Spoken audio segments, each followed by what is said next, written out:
you know. And not even just that, you got to give him leeway because dog, this is Joe Clark with superpowers. You smoke crack, Joe boy? Clark. Yeah, you know it is Joe Clark with superpowers. That is pretty much. He's a motherfucking principal at a black school. We pray at night for the helpless, hoping you get us through breakfast.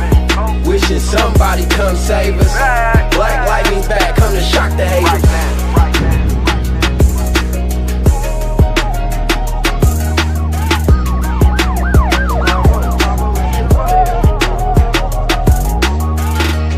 Woke up in the ghetto, we need our hero back. Guns clapping, gangs active, like where we at. Black lightning need to strike, like where we at. Show us another way besides these guns and crack. Nighttime suit up, this for payback. This our Superman, Robin, and the Bat. Step back, you might get shocked off of contact. This was for the hood, this for being black. We ain't got no hope, they killing every day. I mean, we need you in every way. We need results, we don't need to see your face. Here he comes just to say the day. Here he comes just in perfect timing to help the needy and guide the blinded. Last night I saw a superhero, he was black. He said this is for the street, Black Lightning's back. But it's one of those things where I'm like, well, let's go back to your question. Since we're recording now and shit. But like you was asking, like, shoot. So, you know, we here. I'm here. We here, yeah. You know, I'm here with my dude, Marty. What's up, people? This is that actor guy, Martin Bradford. You can find me on all your social media platforms at Mr. Bats. Spell that Mr. out or you not gonna find me. And we here with some Marty Superhero Shop Talk. And we're gonna be talking that Black Lightning, among other things. Among other things. Okay, cool. I've solely prepared my Black Lightning talks. I hope I can jump into the other stuff. I mean, I'm glad you're prepared. But yeah, I'm not prepared as I want to be. So fair enough. Okay, cool. But what you saying, Mark? Cool. What's going on, y'all? This is Marty, your favorite host from the Your30 Podcast. You can find us on iTunes, also at the also at lowrainpictures.com. Check us out. Click the Your30 tab. There's a ton of other content there, so check those folks out too as well. I'm happy to be here, brother. Thank you so much for having me here. Man, I'm happy you're here, son, because I was just saying off mic. You asked if this is something we want to do regularly, which is review Black Lightning, and I'm like, yeah, because a lot of times with these superhero shows, it's hard to find a black point of view on a consistent basis. There's a few of them out there. I found this one called Blurredisms that's pretty cool. Blurredisms? Yeah. Where did you find that at? Looking for black point of views. I just was on search on the podcast app. Oh, okay. I was looking for this is a podcast. It's a podcast called Blurredisms, and they got a cool podcast. I always tell you, man, the Super Tuesday recap. My dudes at the Insanity Check. They always putting stuff out. And these two black guys always put stuff out. And it's just something about niggas fucking the way our point of view on things is just very funny to me. And the thing is, I listen to all kind of white podcasts about this shit too, but there's an overabundance about it. But at times when I'm trying to find specifically comic book material or superhero shows from a black perspective, I be like, where is that? It's hard to find. Okay, fair enough. You know what I'm saying? I'm like, it's hard to find. So you asked me that, I was like, damn, because even sometimes certain shows don't have any, like The Gifted. I love The Gifted as a show. They might have like 3 or maybe 2 official podcasts about that show. Legion, really? Okay. Legion, the same thing. Like, aside from the AfterBuzz Coalition. Okay, so we got to stick a pin in Legion and come back to it at some point, okay? I just got some questions. I just have Have you finished it? Have you watched it? What's going on? I've watched like the first episode. I don't even know if I can really... I have questions. We'll come back. We'll come back. I'm sorry. I didn't mean to interrupt. I'm sorry. But all I'm saying on this is, like, I think, like, so this to me, like, because when I saw, dang, The Gifted only got 1 or 2 podcasts, Legion only got a couple, Preacher got like certain like there's these niche podcasts, and because there's so few, there's a bunch of listeners like me who are Googling and looking like, well, I want more content. I want to see more points of views on this thing that I like. So with Black Lightning dropping only 1 episode, and it's black as fuck, and we're black as fuck. It is very black as fuck. And I'm like, why not try? If it is surprisingly, it's black as fuck. Like, we're gonna get into that. Surprisingly black on the CW. Yeah. So I'm thinking, hell, let's do that. Let's do an official Black Lightning podcast. every week we're gonna review this bitch. You feel me? And every now and then I might bring in somebody else, man, cause like with us. Cause I got a partner named Paul Marlboro Jr. That's my dude on this comic shit, dog. This nigga, cause I'll be up front. I haven't read Black Lightning comics. I just haven't. I've researched them. I've looked them up, and now this is a challenge that I want to put. I said I was gonna tell you on air. I want to put to you. Okay. Let's read one and come back with a Black Lightning comic review for every one of these joints. I will go out today after we are done and buy the comic right now. I'll read it first and I'll pass it to you. Now, my question is, will I be able to do that? How easy will that be? Will I need to Amazon Prime this bitch because they're gonna be hard to find, or can I go to my local comic book shop and I'll be able to find something? Well, like in terms of, because I know there's a couple different versions. So like, does it matter which one we go to? Or, you know what I'm saying? Any stipulations there? We just trying to jump into it. Doesn't matter. I'm just trying to jump into Black Lightning lore, and in jumping into Black Lightning lore, look. I got my website that got everything. Oh, fair enough. Yeah, no. Black Lightning. Oh, shoot, you don't even need it. You don't need me. There's Black Lightning Year 1 right here. Jefferson Pierce looking like Static Shock, or is it the other way around? You make me feel like a sucker. Yeah, you made me feel like Homer Simpson. Here I am over here using my own lungs like a sucker. So like these are like these four along on this website, man. Like I don't know how many issues. This year 1 is most likely 1 issue. This one, all right.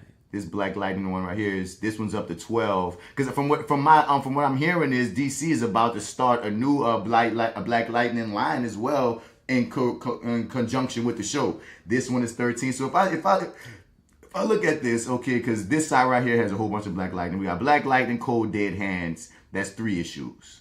We have Black Lightning 1995.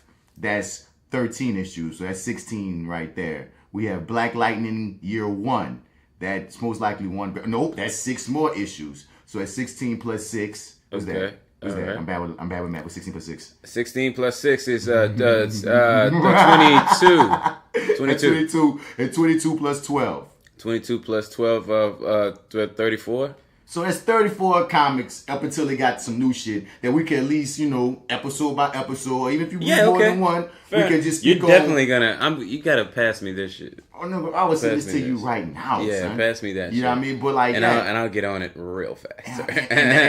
Let's incorporate that because it's gonna be a learning thing, a learning curve, because I want to be on more what I'm trying to say, because I'm trying to do 2 things at once. I'm trying to find you on my Facebook so I can send you this. That's you? That's me. Oh, you have a new picture. Yeah, I was okay. Hacked. I just got my stuff back, so I have. You got hacked for real in real life? I got hacked. Yeah. Shit. Well, I had to delete all this shit. Somebody, they wouldn't put the shit that I put on there. I wanted to. He put his name there. I had kicking so and so's ass as my little title, and of course they wouldn't let me do that. But I'm like, come on, dude, he hacked me. You got to give me something here, right? What's the fucking point of hacking at regular people? Like, I have no idea, dude. It was such a pain in the ass to get back in there, dude. It was such a I don't know, man. I must have pissed somebody off because, I didn't understand. My nigga said, I didn't even care. Am I famous? Yeah, I didn't even care that much until I realized how difficult it was going to be to get back into it. It was I don't know, yeah. But anyway, thank you so much for passing me that. Hell yes. So we'll be on that. We're gonna be on that. And my dude Paul, I'm hoping to get him on the show. I'm trying to get him. Is just schedules and shit. Is that everything? Huh? Or is that everything? Is it what everything? That's not just Black Lightning what you just passed. Oh, I just passed you everything. I just passed you the keys to the kingdom. The key to the kingdom. I just passed you. I thought you did. I just wanted to make sure. Any comic book you go, I don't want to read, because I'm kind of like, oh shit, nigga, well, I just got you right, son. Well, yes, anything that you may want. Got me right. You might have got me wrong, my nigga. You just don't know. Shit. I be up at night, son. Last time we talked, I didn't read Runaways, my nigga. I'm on the 2nd volume of Runaways right now, son. I've been reading them bitches, son. I'm on Runaways. How you liking it?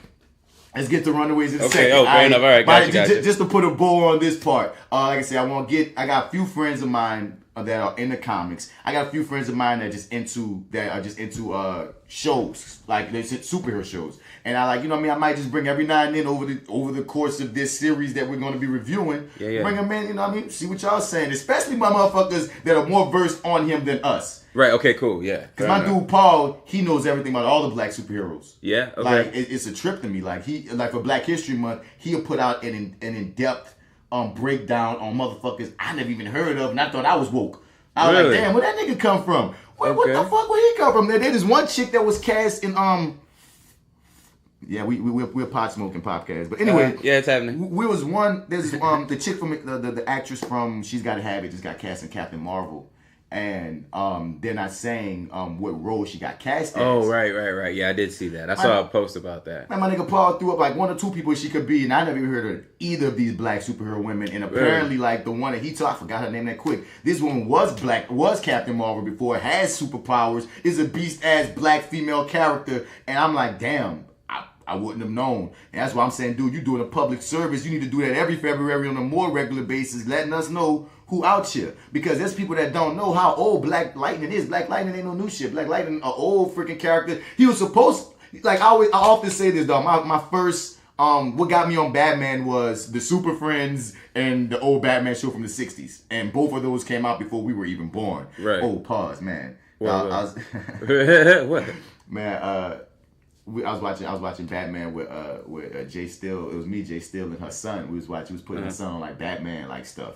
And we was watching Batman Forever. And like it's funny watching old shit on some nostalgia kick because I know Batman Forever got his flaws, but for some reason that one always has which villain was that? Was that the Riddler? Two-Face. Okay, gotcha. All right, cool. And that's when we introduced to Robin. Yes, yeah. And this grown ass man being Robin, which is also a whole bunch of problems because nigga, what this 25-year-old man moving in with you for, Bruce? But anyway, was he 25 in the movie? I don't know how old. No, in the movie they say he's college age, but once again, why college age dude about to move in with you or some shit? Or he want him to be? I don't fucking know. I'm not here to break down Batman Forever right now. Fair enough. Yeah, okay. I'm just laughing at the fact that my point is, as a kid, you're about watching anything. Batman Forever is so far before this kid's time, and then right after that, me and Jay still looked at each other and was like, should we show him Batman and Robin? Because you know, Batman and Robin continue this journey. Yeah, and to us, we know it's a bad movie. That's but, that was the epitome of that. I mean, Batman and Robin still gets talked about to this day as one of the don't get me. I had fun with it as a kid, and that's what I just said. You know, as a kid, I would have to go like, you know what, this kid is gonna love this shit. Yeah, when older, okay, yeah. Because then he's gonna maybe look back on it and be like, what the hell was that thing? I was a kid. Come on, the kid's 4. All he want to see is Batman and Robin beating up people. So whether it's a quote unquote good or bad movie doesn't matter. And it just made me laugh because I'm like, dang, this kid's getting put on old Batman shit from when I was a child. Now to think about, damn, when I was a child, I was put on Batman through shit before I was even born. So it's great how the legacies continue on things. Well, you know, to go deeper too, like they when they made Batman and Robin, like they made that for us as kids. You know what I mean? They were aiming for us, not the adults and not the us now. Like it's not like you know, like it is now at least. Right. But they were definitely going directly for us. You know what I'm saying? It was this $1 million. And that's what fucked it because they weren't taking into the account how like today is not new. Like they've always had adult fans of superhero comics and superhero properties. It's always been a thing. Anytime any of these movies were number one, they weren't number one just because kids were making their parents bring them. No, it's because a contingent of children were behind these and a contingent of adults and teenagers, ranging age groups like these properties, which is why now they're making money. You feel me? Now before, it was embarrassing for some of these adults to admit it, and that's why, but at the end of the day, they were still putting money towards it. So like, that's what fucked them because a bunch of kids like Batman and Robin and no one else did. Right. And but I remember loving it. You know what I mean? I bought the toys. I went to the movies. Yeah, man. Like I bought the VHSs when they came out. Had them all. Yeah, you know what I mean? Yeah, all of them. So it's like money was spent. Money was made, I should say. Yes, indeed. But it's just I'm really. So how do you all are y'all gonna introduce him, or have you all introduced him to the new Batman, or at least how about the Christopher Nolan Batman? Oh no, the thing is, the kids, he's superhero versed, like between her and his dad, like he's already a superhero kid, and then you know what I mean, you get me around him with my superhero loving ass, and nigga, we gonna be watching some superhero shit. Yeah, so by the time I was even met the little dude, he already done seen, you know. All that shit, right? The newer shit, or parts of the newer things. You feel me? So it was this was the first introduction to the older shit. In weird ways, it goes by what's kids live and die by Netflix. So on Netflix, they just released from Batman 89 to Batman Begins. Oh, seriously? They released all of those up until that point. I kind of like to have that journey myself, actually. So that's what happened. Yeah. It was like, because Okay. I already knew when I first met him, he had seen bits and pieces of Batman versus Superman, but his mom was like, hey, yo, he fell asleep during it. Because, once again, I don't expect fair a enough. kid to attach to the full journey as Batman versus Superman. Like, this kid, he remembers, like, the fights. And that's what you go on. You remember Batman fighting Superman. At 4, and really you saw it when you were, like, 3, that's all I expect a 3-year-old to take away from Batman and Superman and nothing else. I'm 30 plus and all. I remember other fights.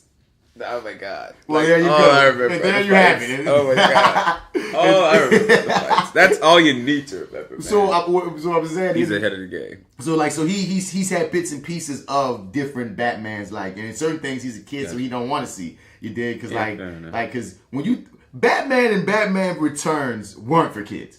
I'm gonna No, yeah, it wasn't. We saw them as kids, and I love them. I love Batman more than Batman Returns as kids, but they were still mature as works, nigga. Niggas was dying. The Tim first Burton one, is the a first twisted. one was sort of borderline. Kids can kind of come see this, but you kind of want to cover their eyes in a couple Okay, places. depends on what we say. Okay. But What the are- second one, what are kids? The second one, well, yeah. What are kids? What are kids? Sheesh. I guess what? 10 and under, or maybe 11 and under. Because I'm saying, I know I was watching Batman 1. It came out when we were 3. Well, I was 3 in 89. I was 89. Oh, shit. Okay, so I was 89 for... what? It dropped. It dropped when we were Like like 4. Like it dropped when we were like 3 or so. So I know Yeah, by like 4. 7, I'm watching 6, 7. Yeah, I'm really cognitive of watching the Batmans. I remember my mother taking me to see Batman Returns. You saw Batman Returns in theaters. I don't remember. In the theater, and at the Joy. Nigga, I was. Joy. My grandma used to take me to Cinema 8, bitch. We was fancy. Yeah, fair enough. But I think Fair enough. all Yeah, that heard Batman that. shit was to But say yeah. that Sorry. Yeah, I was we got off introduced. there. I got off track. Sorry, but my apologies. I was introduced to Black Lightning on the Super Friends. They just gave him a different name. He was Black Vulcan or some shit because he had some rights issues. But for all intents and purposes, it was the same character. And it was one of those things that made this nigga go like, well, all the black characters always got lightning or electricity. And they were always offshoots of Black Lightning. So anytime you can see the Static Shocks or anybody, any of the black superheroes with lightning powers, they were probably all derivatives of this original cat, which was Jefferson Pierce going in with it. But I'm just so mad that I was, just like with Black Panther, but I even was more versed with Black Panther growing up than Black Lightning, aside from the Super Friends. I'm mad we didn't know enough about him. I'm mad at 30, we getting a TV show and now I'm getting to know Jefferson Pierce and his daughters Thunder and Lightning. Yeah, I am kind of. And I guess because he had his own series, he's had his own run, but and I just never heard of him. Just flew completely under the radar. Now, granted, I'm more growing up, not even really understanding it or knowing it or understanding even what it is or what it is to be a part of or to have an affiliation with one versus the other. But I was more Marvel growing up than I was DC. So like I kind of feel like it was kind of maybe easier for him to sort of slip under my radar because whenever I saw or heard something about DC that did not have Batman attached to it, fuck it. Is how I felt. You know what I mean? I don't care. You know? And then I don't know, just starting to I don't know, being more open to shit. You kind of go that you can be a part of both sides. Right. But Which some grown-ass men still don't understand, but whatever. Yeah, I know, right, exactly. Little Which is really very, very weird. But yeah, so I guess it was really easy for him to slip under my radar. I'm still kind of kicking myself that it happened, but I'm glad to him to be on my radar now. I'm glad to be enlightened about it. You can't even kick yourself because it's not our fault what the media put out there. You know what I'm saying? I feel like if I met T'Challa before Bruce, you wouldn't be calling me Bats right now. You dig? Like, so it's one of those things where it's straight up. So it's I like that. No, I heard that. No, fair enough. Dude, because as we get older, like the Luke Cages, I wasn't a little kid knowing about Luke Cage. Like, shouts out. So you haven't gotten to that part yet, but shit. That's what I say. It's like it sucks to be an adult because it's like. We go into all the representation and stuff. Like you want the kids coming up now to have like black representation because we understand what that means. What it means, stuff like how that, powerful right? it can be, right? Yeah, how powerful. Like we get that, but it's like as a kid, what I told him is like when you're a kid, you don't give a fuck. You don't care at all. You know what I'm saying? The cool motherfuckers are the cool motherfuckers, right. And that's just who they are. You're not even thinking about. You're not thinking about, but it's like, sucks to be an adult. Yeah, that's what I said. But it sucks to be an adult. But then on the flip of that, it also sucks to be a kid because there are cool motherfuckers that you just don't know are cool motherfuckers. Well, these kids will know about. Now they they know. But once again, dog. T'Challa, dog, they created T'Challa in the 60s, dog. Black Panther's old as fuck, son. There's no reason why, as a 1986 born kid, I didn't have reference of him until I was a teenager. My uncle used to tell me about this character, the Black Panther, and then the Black Panther Party came out, and then they were scared about the connection. Because they had no connection. They had no connection, right. Yeah. But they were scared about people making the same thing. Right. So he kind of got shelved, they got rid of, and I was like, They changed Black Panther's name. Did they? Okay, he was because once I became a nerd about it, I said I want to find out everything. Really? He was was it Black Jaguar? And one of my nerdy friends probably listens to this like, you motherfucker, you don't know. But they changed his name to some other shit for a while just to specifically get away from the Black Panther. The Black Panther comparison. Yeah. But I mean to cut you off, but that was a funny thing to be like, dog, listen, the Black Panther is way more fucking catchy than Black Jaguar, Black whatever the fuck they wanted to try to flip it to. Nigga, just take that lick, dog. As a kid, I used to just think my uncle was full of shit. You know what I'm saying? Because he would say all types of shit to us, and I was just like, this was just one of the things I filed under. Yeah, Unc, whatever. Because my uncle, as a kid, collected a ton of comics that my grandmother made him throw away, which it's like, everybody is like, that was a big mistake at the end of the day, because like he had all these originals and shit. Like he can go all on and on about it. But anyway, he when he used to tell me this stuff, I used to just think, man, he's fucking nuts. And to come now to have all this shit come to just to sort of be accessible to all of us now. Even the stuff from way back is just, it just opens up a whole new conversation for us, man. Hell yeah, dude. And like the fact that to tell a kid, bro, like, dog, there's this black king over there that runs his entire freaking nation in Africa. They've never been conquered. Nobody can fuck with them. Right. They have all the advances on everything. And yeah, he kicked Captain America's ass, by the way. Yeah. You know what I'm saying? Like, come on. Even with Jefferson Pierce, there's a black principle, dog. Dude. Sure. We can be people like, even when you research John Stewart, the Black Green Lantern, dog, I thought it was like his story, even his original story written back in the day is G as fuck, dog. They gotta find another Green Lantern. Basically he the next best thing or whatever, because the other nigga they had as a backup Green Lantern to the main Green Lantern got like injured or some shit. So the Ring finds the black nigga. They try to make this nigga wear a mask. He like, I'm a proud ass black man. I'm not wearing no mask. That's why John Stewart that's why every other Green Lantern basically wear a mask, but John Stewart. Back in the day, he said no. They gonna know I'm black. They gonna know I'm proud, and I'm out here saving niggas. Like, dog. And I was like, all right, John Stewart. Okay. You hear me? And like, there's this breakdown about his first comic book. His first issue is really black to say that it most likely wasn't written by black people. You feel me? And I'm like you said, I'm happy with you on the level of, man, keep them coming. Keep these stories coming. We need these stories, man. Keep these fucking stories coming. What was it? I still got this. Trying to find out what he was called. Oh my god! Before they actually mentioned the Black Panther Party at the top there. They mentioned that because it predates they say predates the Black Panther Party. Yeah, that's what he said too. And they had absolutely nothing to do with each other, and that scared the fuck out of the comic people because they was like, "Look, we're not trying to make you think we have nothing to do with this. We are not here for this party." Cold Tiger was gonna be the original name for him. Cold Tiger, hell no. But that's not even what I'm looking for. They changed this man's name to Black some other fucking cat. And I was like, nah. Black Cheetah. It was some shit like that, dog. And I was like, yeah, don't have the same ring to it. Because even the freaking animal of a freaking panther just has a certain meerkat. All right. All right. So I'm gonna pause this right quick. Okay, let's get to Black Lightning. Let's finally get it. Wow. Let's take a break. Take a little break. I'm gonna switch these batteries out. You feel me? All right. We're gonna get to the proper Black Lightning review, man. All right, here we go. Play this trail. It's been 9 years since I've used my powers. And this city is getting more and more dangerous every moment. Your powers were given to you for a reason. I can't save the world, Gabby. But you can save your piece of it. Martin had a dream. We all know this city is in a crisis. Martin had a dream. But this neighborhood is an oasis of hope. These are my streets. Black Lightning is dead.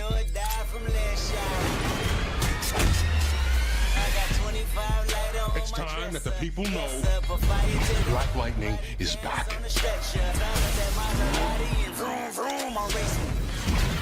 Thought you were done being a hero. Brother needs all the exercise he can get. Do you believe in the resurrection?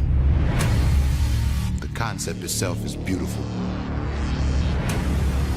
but it's a complete fantasy. Bad for my business. They were talking about Black Lightning, What were they saying? that he's back. Is he? We knew this day would come. I saved more lives as the principal of Garfield High than I ever did as Black Lightning. It's true. It's a lie. This city needs you. You told me Black Lightning was dead. When we first discovered my powers, you said it was a blessing from God. And I intend to use it. Since Black Lightning ain't dead, you owe me a death.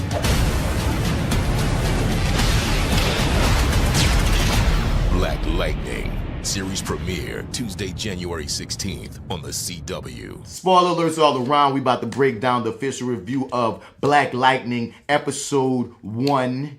You feel me? About to try this for a take 2. Yeah. Yes, I don't care. The transparency be damn, dog, man. Our batteries went out when we came back, so like, yeah, we about to try this. It's some stressful shit. Though. We do got it, but anybody who does podcasts know, dog. Like if your original material get deleted, it's some frustrating shit to have to go back and be like, damn, we gotta go cover this shit we already covered. But guess what? We gonna cover this shit. We gonna do it again. So once again, dog, Jefferson Pierce, dog, Scooter. What you call him? Scooter Lightning, bro. That's Scooter Lightning, bro. Scooter Lightning is gonna reign Scooter supreme. Lightning. I'm fucking with my nigga Scooter Lightning.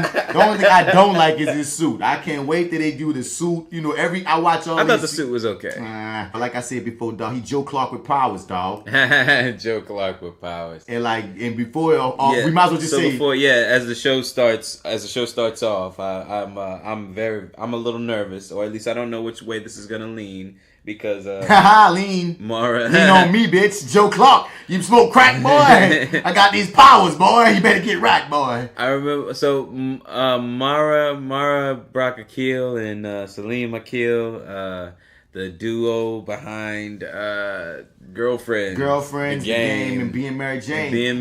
I was saying before off mic how when I heard that it was going to be in black hands, that gave me some hope. Because so many times we don't get to tell our stories. You feel me? So like you said, those are hits right there. Girlfriends. Yeah. Being Mary Jane. Real popular. At the very least, because that's one thing I will give this show, dog. It feels authentic. Like it feels as authentic that it could be on the CW. Yes. It's way blacker than I thought it would be. For being on the CW, definitely. Specifically, so it's like, points. wow, so the dialogue, I feel like, okay, these were black writers, dog. When that girl called her sister fast, I'm like, no white person wrote this. She kept saying, you being fast out there. I'm like, this blackness right here. And I love that we were given a chance to tell our story. That's so goddamn important. But what you're saying? I was just saying that I felt like I was a little nervous because I didn't know if that meant that this show had the potential to maybe stick around or outstay its welcome for me, because that's sort of what their shows sometimes do. But then again, this isn't. As I watched it a second time around, I realized that this isn't really their property. They're working with somebody else's material, and even though they're going to have to take some of their own creative turns here, I'm very interested, and I feel much more secure with it in their hands than with really anybody else. So I'm happy that I'm very, very happy. I'm ecstatic that they're a part of this because spoiler alert, I really, really loved the episode. I think I'm gonna enjoy the show for the most part. But because it was explained. Well, one, I think Scooter Lightning. I'm calling him Scooter Lightning. Scooter Lightning, I think he was in this interview and he was saying, man, this is really a black drama that just happens to have superpowers in it. Like one of the main things that they want to focus on all the relationships, is the family, is, you know, and I think that is so important, especially since he's a black father that cares about his family. You know what I mean? I love that he's a freaking black principal. You know what I mean? So I mean, he cared about all the kids. That's what come off mic you were talking about, because we get to this part at the top of the show, which even made me cringe, where they quote Martin Luther King and Fannie Lou Hamer. It's not even that they're quoting it. It's not so bad that they're quoting it, but literally the first words out of his mouth is a damn quote. Is a you know, what do you think your first issue today you think you were going to do was to go protest the 100, you know, something Martin Luther King quote, and I'm just like this, you haven't said 2 sentences. And one of them is a Martin Luther King quote. And I understand you on that, though, but once again, I'm going to give him some leeway because he's a principal. Now see, when you say it like that, I didn't even take that into account. Between that and Luke Cage. But once again, I will say he's talking once again. This is my argument before. He's talking to his grown daughter. His daughter, but his grown daughter. I mean, she's a damn teacher at the school. But you tried to tell me you ain't got parents today that still tell you the same shit that they always been saying since you was a kid. And on top of that, he's a principal, so he says this shit to his students regularly. Yeah. Because even the way she reacted to it was, here go daddy saying that shit again. But guess what? I got one for him too, nigga. You been saying this shit forever. I got me a quote too, nigga. We quote off. That's what we do in our family. Because I was saying before, it's like, man, damn, like it made me feel like black people don't talk to each other like that. We don't be walking around every day saying Malcolm X quotes to each other. But then I gotta check myself, because there might be families that do. There's no way to put black in a box, dog. It's not impossible. Yeah. I mean, it's not impossible at the very least. Now, if all their conversations was just quotes from black leaders, then we would have a problem. I felt like they did it twice, but I can't remember the second time. Man, in the midst of she's got arrested for a protest. Right. So they're bringing. That's how we open it up, right? Yeah. So I mean, we're picking her up. First and foremost, I'm proud of we're talking about damn dog. In take 1, we were talking about how like damn CW is taking on black issues, and usually they wouldn't be known to take on cultural issues as far as, you know, how you would think of the CW network. Now, my caveat off mic was basically, well, in Arrow, they had a whole fucking team of color. Like, you know what I mean? Recently, they had like the whole squad. Wild Dog. Diggle was Green Arrow, but he's a black guy. Black Canary is a black woman. Freaking Mr. Terrific is black and gay. You know what I mean? So I've watched the components over time, and watching their shows on the superhero shows specifically on this network. They were just fighting Nazis, my nigga. You know what I mean? Well, and they had a guns rights episodes. They shouldn't do the Black Lives Matter episode that they claim that they want to do. Leave that the fuck alone. Leave that in Black Lightning. Let Black Lightning do Black Lives Matter for goddamn CW. But I will say, CW, I've seen you try, at least through these means, to try to evolve to getting to a place to have a show like this. And I'm proud that you letting this show be what it is. They're hitting you in the face with it now, I feel. So in the future, you already got the context of where these people coming from. I wouldn't want to see this nigga get pulled over by cops every episode, but I'm like, damn, nigga, she getting picked up from a protest. That's relevant right now, and that's what her character would be doing. And in the context of that, if he dropping Martin Luther King after picking up his daughter from a protest, that's not as out of line as if, you know what I mean, he was reprimanding her for something completely different and then say, let me drop this Garvey on you. But also, too, because we skipped over this, but I don't even think we talked about this in the first round. Bitch, we opened with strange fruit! We open with strange fruit. We open with strange fruit. This show opens with strange fruit. But I like how they lay the land for us, how we kind of get what's going on in the world through the newscast, and the first thing I think that they're gonna say, because like the first thing I'm thinking in my heart is they're gonna say that because there's a father, a much older gentleman, saying that his son wasn't a gang member. Mm-hmm. He had kids, he had a job, and blah blah blah blah blah. And I'm thinking he's gonna say that he was pulled over by a cop and killed. I'm just gonna say that's the first thing I'm thinking. But no. He caught he was in the middle of some crossfire or whatever, because this gang, which is synonymous now of the 100. You hear the 100 all over this episode. There's a club 100. There's the gang 100, whatever. That's the world. That's the world. That's the world, right? So we're getting introduced to it in this moment, and I'm like, oh, okay. So that's interesting. And then like the police can't even control this gang. And it's like they kind of give us in the state of affairs where it's like, well, the police is scared. It seems to be scared of this gang and or on the payroll or whatever. You know what I'm saying? Like it's fucking chaos out here right now. You know what I'm saying? So and it's coming from this elderly black man while he's colding his woman, his husband, his wife, and they just, you know, you instantly feel for them. That was great casting too. Yeah, and it sort of puts me. It threw me off at first because I'm thinking, oh well, you know, I thought we were gonna attack the cops real quick. My bad. Sorry, I was put down my tiki torch. I thought that's what we were about to go do, but I guess that's not okay. And then later on, after we get our Martin Luther King quotes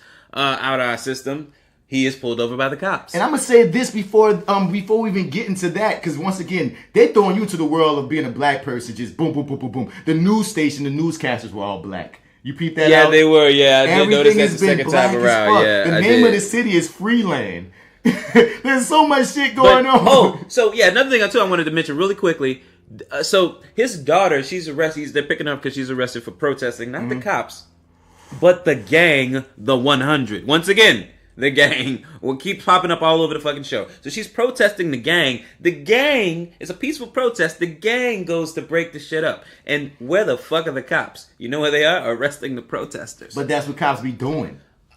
They're gang members. They probably arrested violently. They probably arrested some gang members too. I'm gonna try to give up. Probably because they didn't say gang members weren't also arrested. Okay. You know what I mean? I think let me just say. And the only reason he was able to get her off is because his partner a cop. Right. Yeah. Who might be on the payroll. Who I think is awful. I think awful as an actor. Yeah, I think he's terrible. I don't like him. He's been around for a while. Has he? Yeah. Oh God. He seems like he is asleep at the wheel. Oh yeah. The whole time. I just wanted to get that out the way now. Feels like he's asleep at the wheel, man. But one thing I was about to say just before we even get to him getting pulled over was I like how they throw Strange Street was a beautiful choice. Really off the dump. The music choice, up and down this goddamn show are just great picks. They great. But I want to say they're always good with music. Yeah. I like how they throw us into the chaos. It feels like chaos. You got this guy. You see. He seems exhausted. That's Scooter. He just seemed Scooter Lightning. He seemed exhausted. He looking at the news and his family set in the context of the entire problem right there. And you instantly get thrown into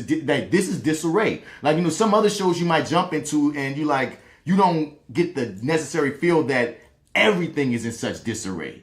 Right. That, you know what I mean? You instantly feel that, wow, everything is in such disarray. And then we get to this guy. It feels real. Like, it's sort of like... It feels real. Like, I think we're all... For you and I, personally, I think we're both bringing sort of like real life baggage into the world as well. And you can't help it. It sort of peppers into sort of how we feel when we see it, the music, everything, all of this is like, this is all ringing This could have just been a black drama before you even realized it was a superhero show. Right. Exactly. It really is. Before any powers get thrown in, dog, you just think you could just be dealing with this black principal nigga that got these rebellious daughters and two different types of rebellion and a city in disarray and shit, and then he get pulled over by the cops. This my nigga said this is the third time this week.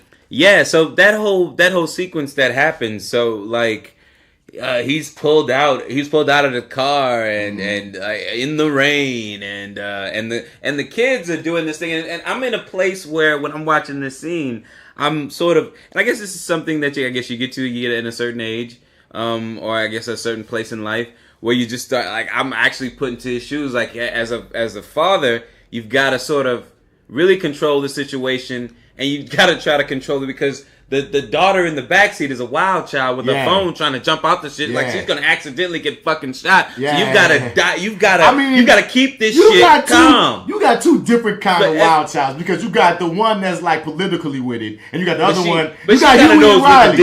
You got Huey and Riley. Yeah, you got Huey and Riley. Right? Yeah. You got Huey and Riley. You got the female version of Huey and Riley. That's who they are, son. Yes. So they gonna pop off in different ways. Right. Riley in the backseat with her phone. It's just like I got that, and I really I felt the tension. And I kind of felt like I understood nobody was gonna die in that moment, but I was like, well, maybe this will be when Black Lightning comes back into play because his daughter something gets shot. But I was like, no, that's not what happens apparently. But the thing that really I'm just like, oh man, this just the fact that you could have done something and you didn't. The fact that you just flickered with the lights and turned all this shit off. It was like, I could rain down hell. And you didn't. You know what I mean? Like, that was sort of enough for me. I was like, oh, okay, this is what we're gonna do. That scene encompassed being a black man in America. I was like, I'm in on so board. many ways, dog. Like, it just instantly, like, I'm gonna bring my blackness because I am a black man in America, and I can't watch this show without bringing that to it, dog. And I ain't saying you telling me not to. I'm just saying, you know what I'm saying? So it's like when I'm watching that shit, we've all been there. I've been thrown up on cop cars for no goddamn reason. You feel me? And that's why I'm so glad it's on something like this. CW, because I will say this, they smacking you in the face with it, CW people. So for us black people, we like, yep, that's some normal shit. To a lot of these CW people that usually watch this shit, the Flash ain't got this kind of shit on there. Nah. You feel me? You hear me? No, I Zombie ain't got this in your face, this black man. He even tell the cop, I'm in a suit. I'm in this fucking family car. Call it all out. Yeah, it's sort of... I got 2 daughters in the car, and you at first won't even tell me my natural right for why you pulled me over. And I'm more than sure in context, they got a lot of white people watching that shit like, wow, that seems preposterous. That is everyday life. And I'm glad that's why he said this is the 3rd time this week. So the frustration that he has is so justified, even if it was the first time. We're in the rain. I'm with my daughters. When he balls his fist up in the rain, if that nigga walked off from him, that is the frustration of black America. When his eyes right now get his freeze frame, his eyes turn white, and like you said, he could have destroyed this white man, this cop, and he held all of that power that he knows he has inward, and had to just do some little shit to just get by, so his daughters wouldn't get fucked over. He wouldn't, no crazy shit have happened. But it also, that was so symbolic for me, dog. It just, ooh. But then further on, deeper, when you get further down the line and you meet his best friend, who I once again think is awful. The cop, or not awful. He's he's not happy to be here. And maybe it's just the first episode. I don't know. I think that's just how that guy's playing it. But he has a friend in the system, and he's not protected. Wait, hold up. And all this happens right, dog. You know what? All that happens, and then we go into the opening credit of Black Lightning. Yeah.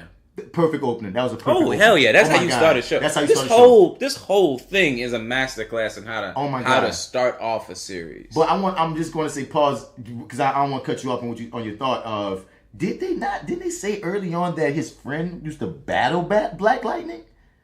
Yeah. They did say something like that. I do remember that in the beginning. Yeah. So I'm saying, did say that. Does he know when they interview him? Yeah, so what was their relationship, you know? Because he clearly doesn't know.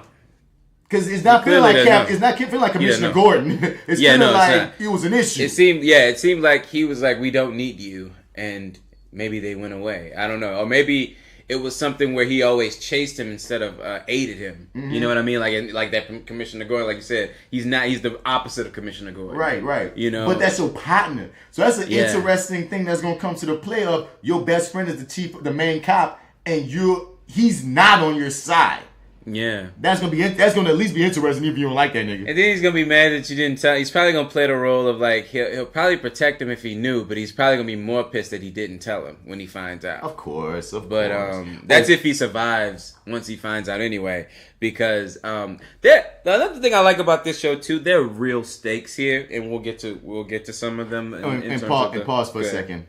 All the different shades of blackness. I'm sorry, y'all. Y'all gonna do a drinking game right now. How many times I say black in this first episode or mention some of my blackness, dog? I'm seeing dark skin. I'm seeing light skin. I'm seeing brown. I'm seeing all kinds of browns. It's not stereotypical. It's the people I feel like I see every day when I just live my life like in New Orleans of just seeing us. Because so many times the TV us and the real us don't be matching up optically for me most times. And I just love the fact that when I see all these browns, nigga. Yeah, bruh. Yeah. But keep going. I'm sorry. Keep going. But no, I forgot. Oh yeah, no. Yeah. So I was saying that there are real stakes in this show, and I appreciate it because, and we'll get to some of them, I guess, because they're like, I guess there are different tiers of villains. Like there's not just one main baddie, And I did read something about that Salim Hakil said, because he's the writer of the pilot and a director, and developed it for TV. Also with just his wife as a producer. She only has a producer credit on this, but I'm sure married. She's around. Yeah, you know she's involved. She's in involved. The creative process. Come on. Right, exactly. Eggs blackly. So, shit, I forgot where I was going with that one. But I appreciate the real stakes here. Now, this is another moment here where another great ass moment. It starts with it's after seeing this after school special. But it's another thing that reinforced that after school special thing I was saying, because this is where I was like, they gave it to me in sort of rapid fire, like that first car scene happened with the Martin Luther King quotes, where it's just like, oh yeah, I just toss out Martin Luther King quotes, and for the people that don't know, because it's almost Black History, Black Panther, Black Panther. We have this. Shout out Black Panther. We got the show playing while we're watching it. Yeah, and he's talking about. Right after, and I think it was so needed because once again you're setting the stakes for the stage for this, why this man should be seen as a hero, because once again we're on a CW show and we letting y'all know this is what we go through. We're regular motherfuckers. We're human beings. You saw me getting hacked up by the police for no goddamn reason, and guess what? I really am. That's when you find out he's the principal of a school receiving an award. Yeah, and everybody's there and they love him. You know what I mean? This because the kids are doing good. Like he's very successful at. He's good at being a principal. You know what I'm saying? That as should a role be model, heralded. He's great at it. And so I'm glad that they juxtaposed. Right. We saw this man getting hacked by the police, and this is the type of people that get fucked with and shot up and killed by cops. This man. You know what I mean? These are the type of people that die that get messed with. These are the type of people whose children get messed with. So, like, even though I feel you what you said, because my nigga Kevin, shout out to my nigga Kevin Jackson if you listening, he texted me, asked me how I felt about this show, like, right after it went off. He was like, dude, like, man, it felt like at points it was landing on thick, like, on, like, you know, with the black, you know, not necessarily it being black, but like what you said, the after school specialness of, then we dropping on MLK quotes. Now he up here telling his kids to be the best you can be, rah, rah, rah. No, but who's our future? And they all stand up on cue like this is the first fucking time he's got these fucking kids trained. Now, granted, this is an awards event. Yes, this is an awards and event. It's the first episode. I would see myself. I would see myself as one of those kids standing up at one of these dinners. So it's like I get it. I don't get me wrong. That's another thing. That's why I'm telling you this. That's what feels real. Right. Like I get it. So. But this motherfucker has practiced this shit. He's got those motherfucking kids trained, and just overall, it was just like this whole package of this motherfucker who's just so goody fucking two shoes. And I'm like, and it was just, I don't know, man. I was just like, we already got Luke Cage, and he's doing that. I think to the best of his ability. That's fine. We don't need another one. Yes, we do. But I knew you were gonna say. I knew you were gonna say that. I knew before when I had the thought. I knew you were gonna say that. I knew it. And you know why? Like, why am I saying it? Why am I saying it, Marty? You know why I'm saying it, dog. Of course, I don't want more than one. Because there's more than one. Nigga, how many versions of the white motherfucker do we have, bruh? Now, this is what I will say. I'm playing with you, but I'm not. But I will say this on top of it. I don't want Jefferson Pierce and Luke Cage to be the same guy. Now, granted, by the end of it, he's not. I don't see him as a goody two shoes by the very end of it. Yeah. Like he's light years. They're different. But I understand what he's you're the saying. Punisher versus the goddamn Daredevil in this motherfucker. When we get to a certain point of this goddamn show, but I wanted to ask you: are some of these people dead? I think did he kill?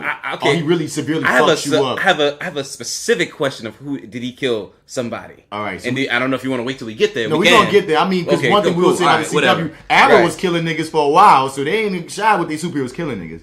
But I'm just saying, son, I understand where you could be coming from, where you could feel that way at first, but I'm gonna say on two spectrums. One, I would give them that caveat as long as they make them different enough characters that when I'm not seeing the same guy. But two, if they both represent positivity, dog, we need as many as possible, dog. Just given the climate, just given just real life. And on top of everything else, my nigga, the show is doing more good than harm. That's what I told my dude Kevin. I said, even with your gripes, my nigga, and you got to agree with this, and he did. He was like, I had to tell him, like, but dog, is it really hurting anything, though? Like, well, at a certain point, dog, it can get corny, but that's all I'm saying. It did at a few points, but that sort of goes away.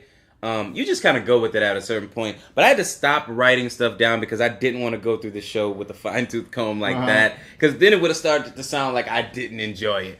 because I really, really did, and I'm Right. so on board with it. So Because it's we like, shitted on Bright even though we enjoyed it. yeah, right, exactly. Yeah, no, that's the thing. But like, you know, the thing that now that so once we got our opinion out there, I was able to listen to other people's opinions. Nobody likes Bright. Nobody likes Bright. Everybody's like, people are mad that we had anything to say nice about it. So that the fact that we even told people to watch in I any still regard, say I enjoyed my time with Bright. That I did shitty- too. It was a good shitty movie. I did too. But it's a good people shitty movie. hated it. They hated it. We're not talking about Bright right now. That's good. Yeah, fair enough. I'm sorry. Yeah. This whole little thing tier 2, like so we go from he's getting on board. I'm sorry. Yeah, we got having a Joe Clark moment. Because you know what I mean, Scooter Lightning Clark, Scooter Clark Lightning. So the daughter's made it she's at a club 100 once again. She motherfucker. snuck into the club. She told you should take a drink every time you mention anything 100. Club 100 once again. She's there, and she's with CW Thug. That's why I kept calling him CW Thug. He was CW Thug because he was not Luke Cage Thug. Dog, like that dude. At least that dude was a G. Bruh. You fucking.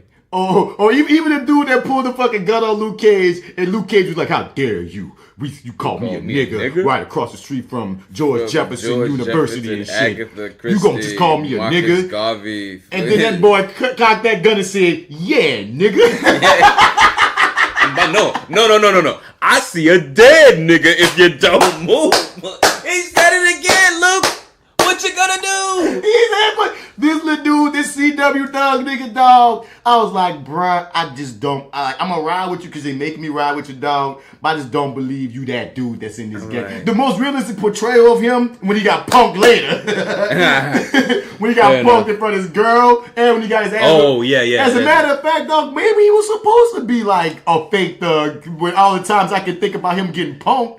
So do you think this chick here? So there's this woman who I don't know what her job is. I watching it twice. I still don't know what her job is. She's his She assistant. seems like some sort of fundraiser for the school or something like that. Like she might be vice principal.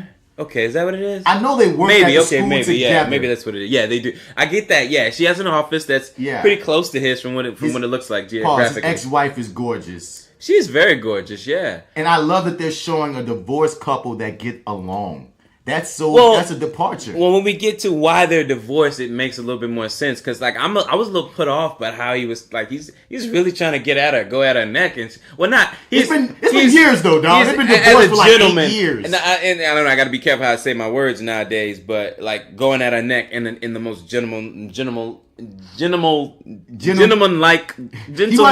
way I can say. He wasn't being an Aziz. He wasn't. You know exactly what I'm thinking. Yeah, he wasn't doing that, right? No. But like he's very much so making his intentions clear, right. And she's just kind of like, he look at her like sunshine. I'm hell just watching yeah. shit. No, look how she's smiling at him though too. Like they have amazing chemistry, right? Yeah. So, but like it kind of put me off a little bit. But when you find out why they're not together, I heard that in the show, man. What is that? That is my Facebook alert letting me know fair enough. Somebody's saying was yeah. All right, gotcha. I heard that in the show, and I'm like, what is that? I can't help it. I didn't think you were there. I thought they were about to conference you in when the show first started because it was only Alpha Joe and French Bread Kid, and so.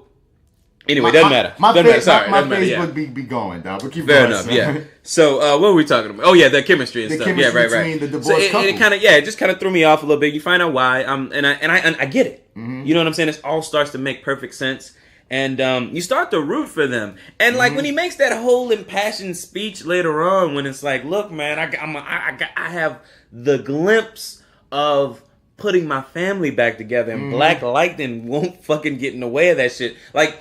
Looking at this, I believe him. Right. You know what I'm saying? Like I feel like there's time invested there. You know what I'm saying? And then all that shit just comes together and it's like, right. And I'm in love with it at that point. Right. I'm on board. I want him to get her back at that point. Right. Even though we know that the other woman's gonna be some triangle shit because they wouldn't introduce that character for no goddamn reason. Right. Even his ex said, "Oh, Miss Thotty over there." I was like, yeah. She see it, but like he ain't got eyes for her. So it's like I'm not even. This is gonna be some Idris Elba, fucking Ali Lauder shit going on where it's like. Yeah, you can come at me all you want, little thing. You kind of hot too, but no, thank you. I have Beyonce at home, and that's why I'm feeling like they're going to do something with that character that we're not expecting. Because why is she You there? think? Why is she there? If you're making it so freaking obvious that he has nothing but eyes but for his ex-wife, they have all this chemistry. They love each other still. It's very obvious. You can. It's just you know. Yeah, this you whole, still see the it. scenes together are just great. All their scenes together are great. Yeah. You feel me? Why Okay. even present this other woman at all? I think she's gonna be some other folly. I don't think she's gonna. Be something. I don't think she's gonna present a triangle, but I do think she's gonna slip something. She's gonna be a wrench in somebody's. She's there. I don't know game, what you it know what I mean? is. I don't know if it's gonna be a triangle. Is he gonna start digging her? She gonna have some ties to somebody you ain't expecting her to have ties to. Potentially, right? Something, or she gonna be. Oh. So Jill Scott plays Lady. That's a villain, right? Yeah, I don't know. I don't know, but it looks like it. Lady, I don't fucking know. They show. Yeah. So you see her back of her. You see the back of her. we only see her shadow. She's I think she's playing a villain in here. Yeah, but you see her in the trailer. So there's Yeah. a trailer that shows sort of the rest of either the next episode or the rest of the season, but you can see her in the trailer. Yeah. And so she's Lady somebody. Lady Eve. Lady Eve's at the party. He's like, and oh shit, we just missed that scene. Yeah, that's the scene when the girl We in the can go blues back, jump though. comes up. And because he kind of dodges her, like Yeah, he's he's like, holler at her. Yeah, because he's like, villain, I've had Lady Eve. She's a villain. Because he's like, I've had a run in with her, and it's like you could tell that there's something else like that. Like he hadn't had a run in with her. Black Lightning had a run in with her, right? Yeah. And of course, like I'm in love with Jill Scott, right? So like I'm in love with the idea of spotted her her playing a villain. Oh, for real? Yo, yeah, me too, most definitely. Dude. As far as our IMDb show, she's only in one episode, and I imagine that's the one coming up. So, you know, I hope to see more of her, but it wouldn't cast so high, and I don't think they would either. They wouldn't right? cast so high just for one off, and they just. But you know, they like to shock. Motherfuckers like to shock. I think this character also was just letting us know.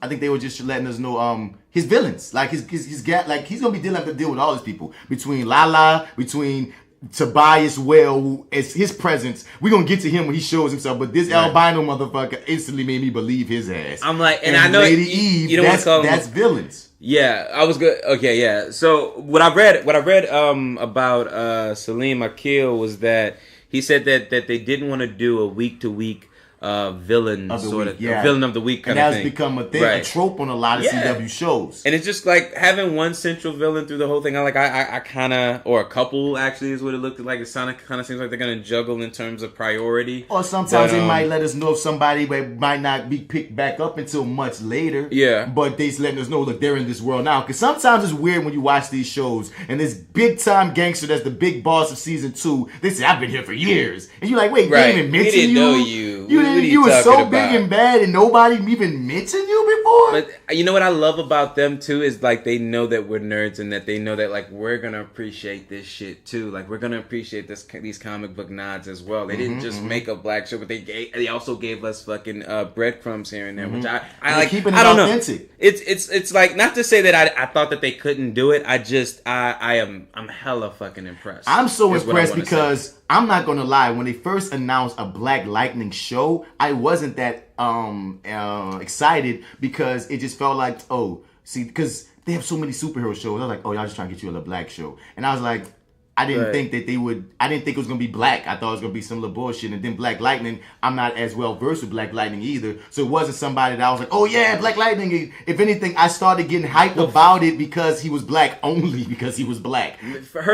So when did you find out that Salim Akil and Mara Brock Akil or whatever? When did you find out that they were a part of the show? A while ago. Because like before you watched it. I've been keeping up with every bit of this. Okay. Oh, cool. All right. Dude, you can't get it was a huge. Well, I love to go into these things. I love to have little surprises, and that was a big fucking surprise to me. See, because I need normally they're out in front of that sort of thing, though. You know what I mean? Like, I don't know, when they do like something on BET, we're looking at Myra Brock Akil say something about it, or we're watching an interview about her say something about, this is when Mary Jane and blah blah blah blah blah about the game and da da da da. This is what Melanie chose to do. Da da da da. All this other shit. She's always out in front of it. Salim, sometimes. He's there sometimes. Sometimes they have to drag him out there. But anyway, but this sort of seems like more of his kind of baby, more so, I should say. And it's just, I don't know. It was really, really quiet for me in terms of that. I figured I would have heard something. Dude, But then, let me tell you something. When they promoted this thing, it was across the board. They went in. Every single, it was on Sci-Fi Channel, any, USA, everything. No matter what channel you were watching, they were telling you, watch Black Lightning. Dude, and I see why. Dude, I'm because we podcasters, dog. Do you ever listen to AfterBuzz TV? AfterBuzz podcast? That whole network? Used to. I haven't listened to them in a minute, but yeah, I used to listen to them. Maria Menounos and all that stuff, right? Well, it's a crazy network at this point. They got everything now. They used to have everything. Now they have everything. They review every show, and they have different motherfuckers on every show. It's like back I know when it first came out, Maria Menounos would actually. She used to do a couple of them. She's not on any of them. She has so many. There's too many. There's way too many. Does she have like an E show too now? Yeah. She's too busy anyway, right? Yeah. So when I say every one of their shows, they have a studio. Every one of their shows at some point had to take a moment to say watch Black Lightning. Oh, did they really? All of them did it for weeks, and I was like, "Wow!" Did y'all this? And this has nothing to even do with the CW. It's like y'all. Oh, they personally did this. No. Their network told them to do it. Because what I'm saying is their network isn't linked to the CW, but apparently the CW in their promotion and marketing even went to they gotta. They knew. Oh, y'all. We're not even gonna just do commercials and TV and online. We even going to the podcast arena and advertise there. Like they did a full frontal assault for Black Lightning, and I was very impressed by that. And what I was trying to say was I didn't have any expectations for how good it would be going in, which is why how earnest it is and how much I like it. Like you're saying, I'm like, wow, you did that.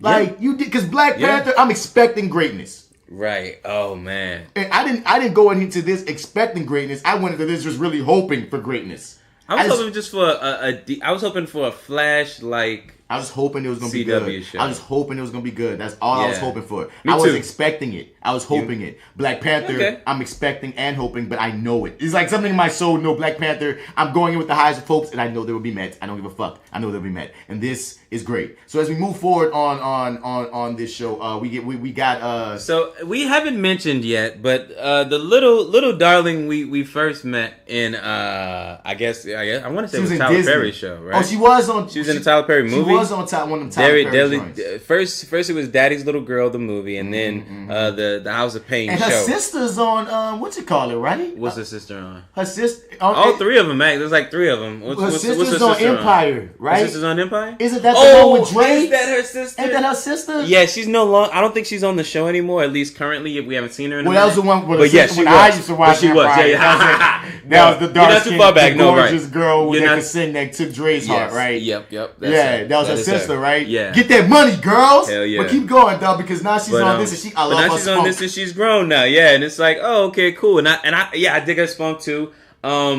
It's just like hold up. Let me just go. Let's go to the TV cast and shit because we just saying her and he and okay. So let's be clear.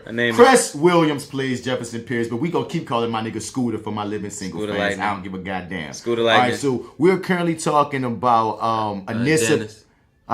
China and McClain. China and McClain. So one Jennifer, of McClain's sisters. Yeah, one of McClain's sisters, right. Jennifer Pierce. Right. And she becomes Lightning. And in the future, when she gets her powers. Oh, does she? Yes. She has powers too? They both is Thunder and Lightning. That's his daughter. Thunder and Lightning. And to me, that was such a beautiful. Because the thing is, the CW could have gone from his younger years, and it would have been one thing. But I like that. No, they're going from him being a retired hero coming back. So you're seeing the origin stories really on his daughters and being these young, beautiful black women. And they're in the escape for the CW fan base, like you said. If we're lucky, if we play our cards right, they'll be the next show. No, this is their show. Oh, this is their show? Think about it. So you think eventually it's gonna turn into their perspective? I mean, he's the old head on this show, son. It's going to be his show. It is told from Jennifer's perspective. I think it is told from Jennifer's perspective, but in terms of the show itself, it's gonna come from Black Lightning's perspective. But he's going to become elder statesman as these seasons go on, kind of like how Oliver Queen has become on his show. Oh, you think? And it's where it seems like it's going. His story always going to be important, but their storylines are going. This is the CW. Their storylines and what they're going through is going to dominate the programming. The way I understand it, you could take Oliver McQueen's little sub crew or whatever, and they could have their own show, and then you could still have the Arrow. But why do that when you just basically still giving them premiere storylines on their show? And that's like 4 of them. On here, it's just them 2 girls. They're the main. It's about Crest and them 2. It's about him and his daughters. You don't. If you take his daughters out this show, you don't have much of a show. Yeah, fair enough. Okay. You need them, and one of them's gonna be a lesbian. Like, I think Thunder's a lesbian or whatever, and that's got the slow tap community going crazy, which makes no sense. But like, yeah, the older one's gonna be a lesbian, so a black woman lesbian freaking crime fighter. That's gonna be an interesting thing to follow through. But we're talking about the younger daughter, Jennifer Pierce. Yes, I dug her scenes, man. I think she's growing into a very, very great actress. I'm digging her. Yeah, very natural.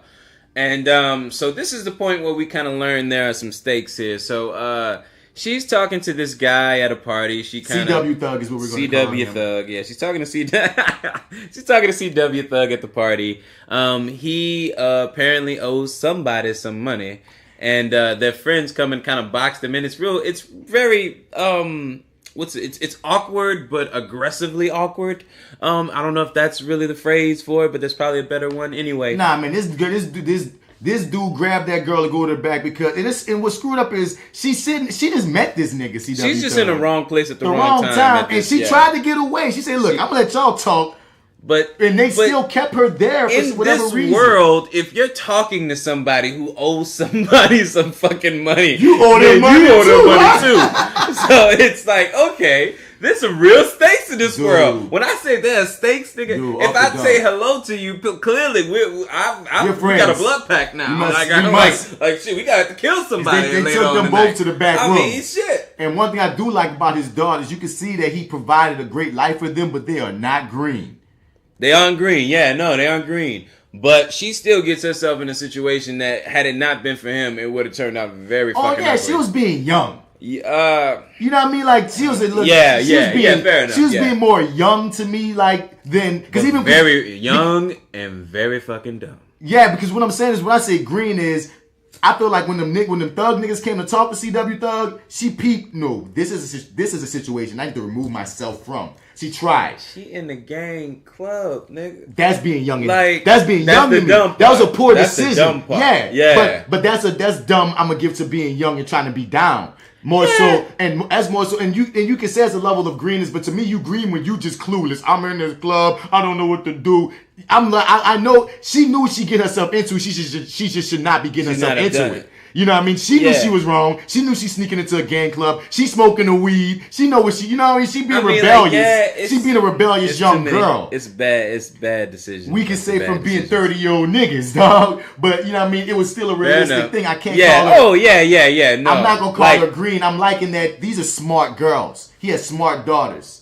Well, at that, I'm not for their age. Yeah, no, you know light years from me today. Right. I mean, and we get introduced to Lala.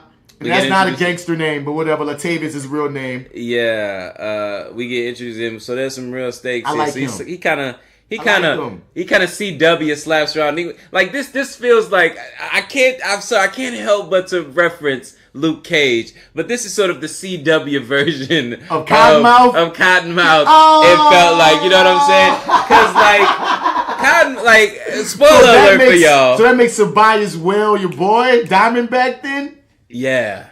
They have similarities when you think about the speech. Right? Don't they? Like, it's like, I can't help but to do it. But this is like, if this was a Netflix show, he would have got his ass really kicked. I mean, they would have dragged her ass to the hotel that night, you dig? She whooped his ass, though. Right, yeah, she did. Now, that's one thing I love. She whooped his ass in front of them, and then they laughed about it. And I was like, that's some nigga shit, because that would really happen. If you hit some gangster song, they tried to put some, because he even tried to claim her. This is my girl. You going to embarrass me in front of my girl. Like, I just met this nigga. We just said hello. But keep going. You're right. This is on Netflix, so it got more violent. It would have got much more violent, man. But anyway, because it's on the CW, Scooter Lightning is up in the rafters watching, and he has his little moment outside with the gunman or with the doorman or whatever, and the guy pulls out the gun. We don't really see the gunshot. We hear it, but it's interesting action to start us off. It's a little rough because we can't really see everything. It's shot mostly in the dark, but only thing we can really see is the impact because of the flashes of Black Lightning's like fist and But before all that shit, my nigga pulled a gun on Scooter Lightning and he made all the lights go off. My nigga is powerful, son. That's why I be loving this nigga. Just can make lights go off. Now when we used to watch Living Single, I never looked at Khadijah old man and said, dog, this nigga gonna be a superhero someday. But when I see him walk up on this nigga, I didn't realize how tall this dude was back in the day. I didn't realize it either. But you know what? You know something I noticed too in this version because like at some point they're out running all together. Oh, he got the chicken legs. He got them. He had to work on the legs. He used to make fun of him on Living Single of that. And I was like, I didn't quite see it because he was just basically skinny the whole way around. Right. Like now you can see for the show he's kind of developed a little muscle. You got know, a little muscle, to be a superhero, right?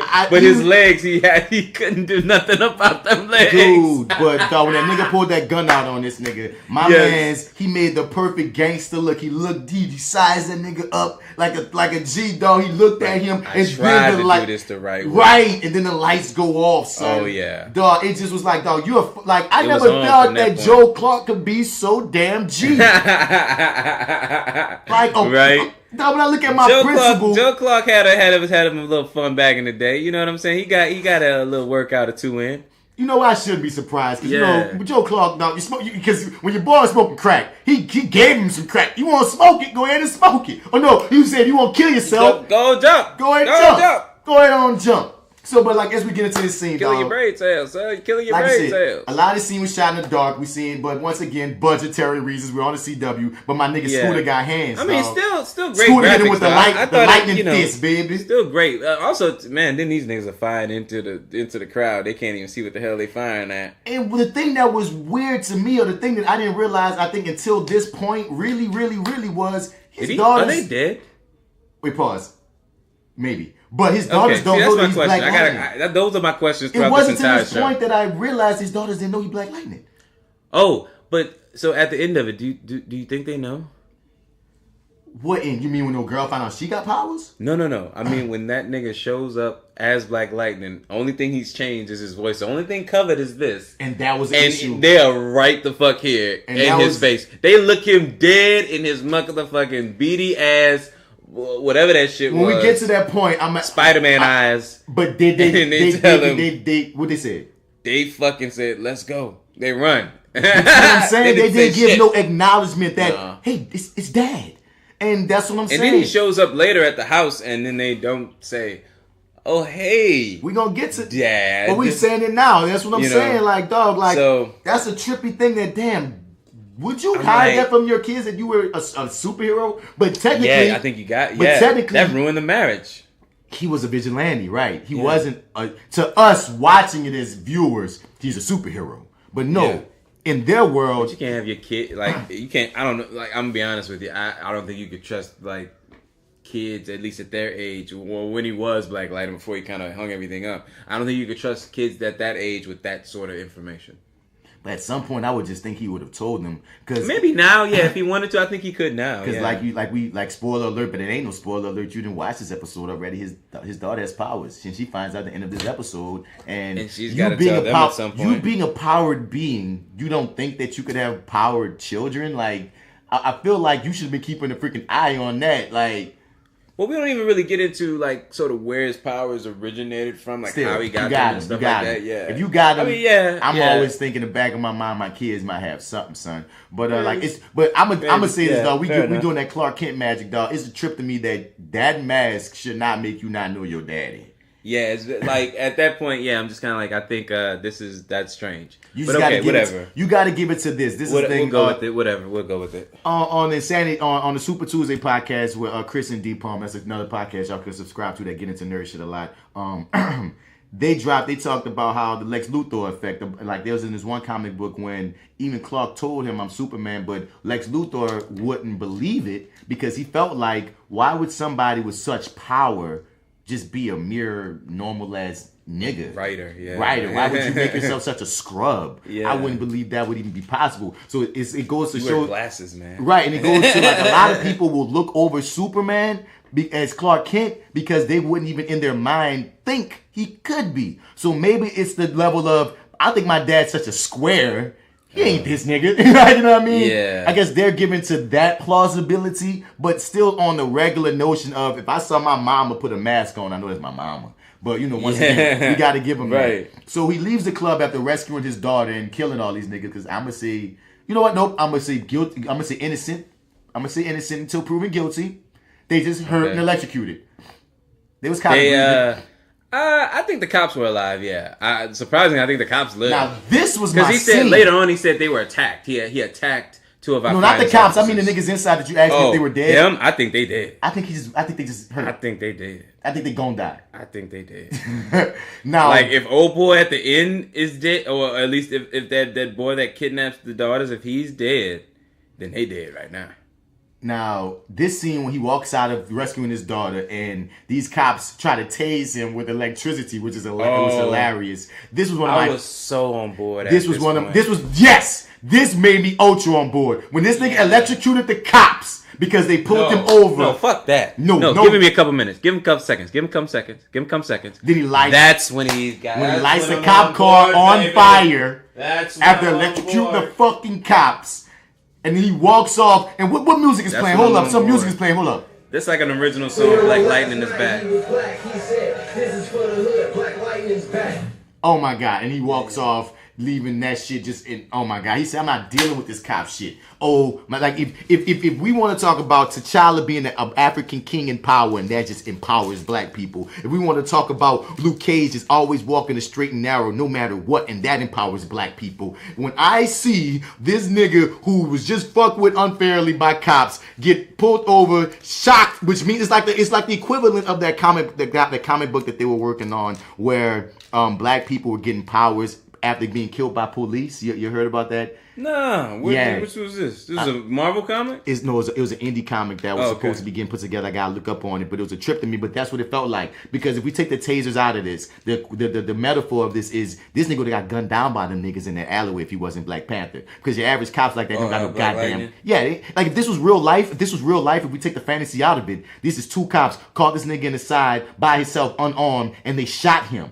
But because this is a superhero and we get to live vicariously through a superhero, the empowering nature felt like you shot him. Those bullets empowered him because you set him. You gave him power to tasers, and then he sent that shit right back at your ass. Didn't kill you. Set your shit on fire and walked off to his own superhero theme music. Thank you, Scooter. Thank you, and thank you, creators. Thank y'all for this shit, man. Thank you, Black Lightning. Thank you, Black Lightning. You're my hero. I'm your biggest fan. So then we get into meeting raid number 2. Raid number 2. What's his name? What's his character's name? Peter Gamby? Let's see. Peter Gamby. That's his name? At the bottom there. It's at the bottom. Because that's James Remar. Yeah. And James Remar, he's been a few. Was he Highlander? Was he in one of the Highlanders at some point? Maybe. James Remar been around, son. Yeah. But for whatever reason, I always knew him as raid number 2 because I didn't like Mortal Kombat Annihilation. And I went with it. One of the reasons it was such jarring casting because I think raid number 1 was better.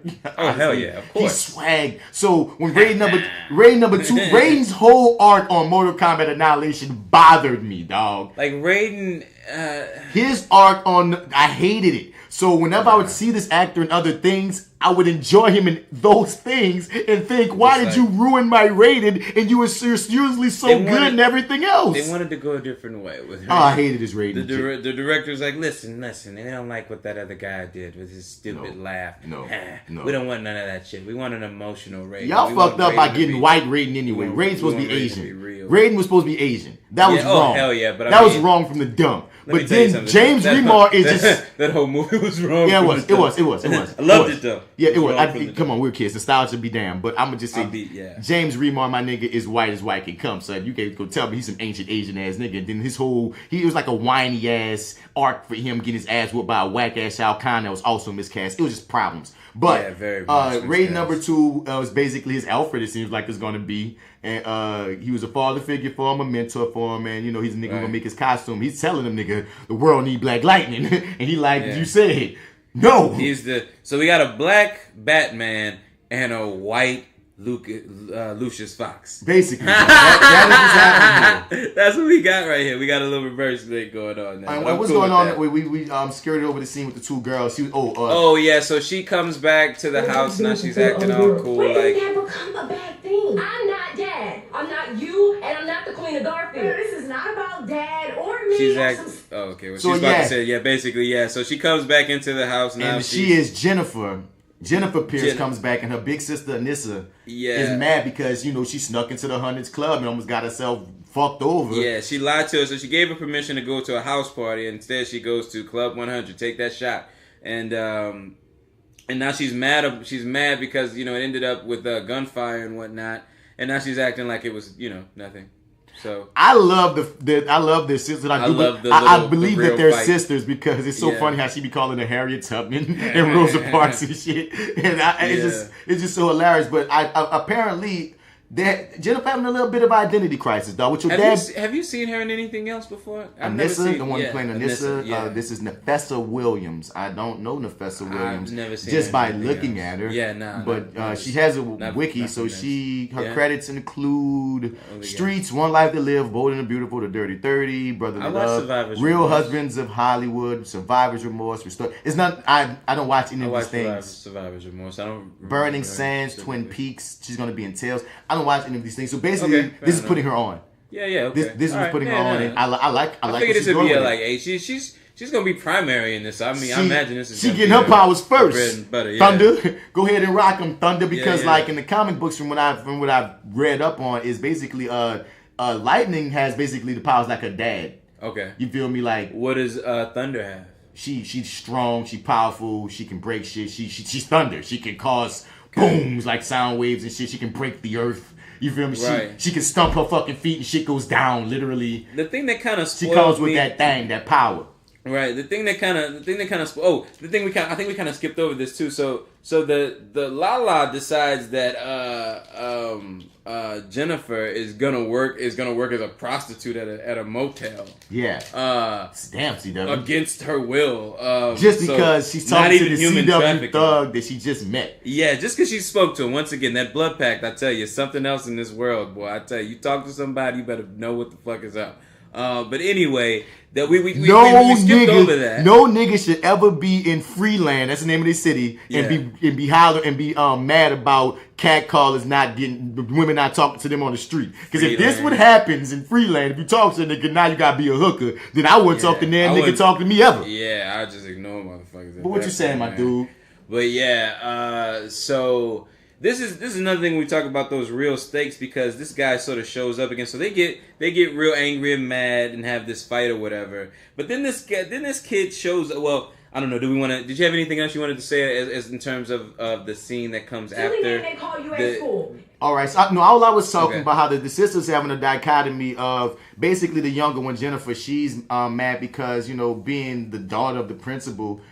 Basically, she's going through identity crisis. She wants to be on the hoods because I've seen this happen so many times. I even see it happen with my sister. She's like, she like when you used to be in the suburbs or used to, they call her the queen of the school and shit. She don't want to be that. You feel me? She feels like I want to be a real nigga. Yeah. So and her sister's like everybody else. It's really the Huey and Riley dynamic. I'm gonna be calling them Huey and Riley a lot now because that now, I see it. That is really it. And the big sister's really trying to let her know that there are bigger things going on in this city, and she's the super woke one. But I just love their chemistry. I love their dynamic, dog. I love these actors. They're doing their thing, and I'm just curious to see how their rivalry / sisterhood grows. And they don't know their daddy's Black Lightning. That's trippy out.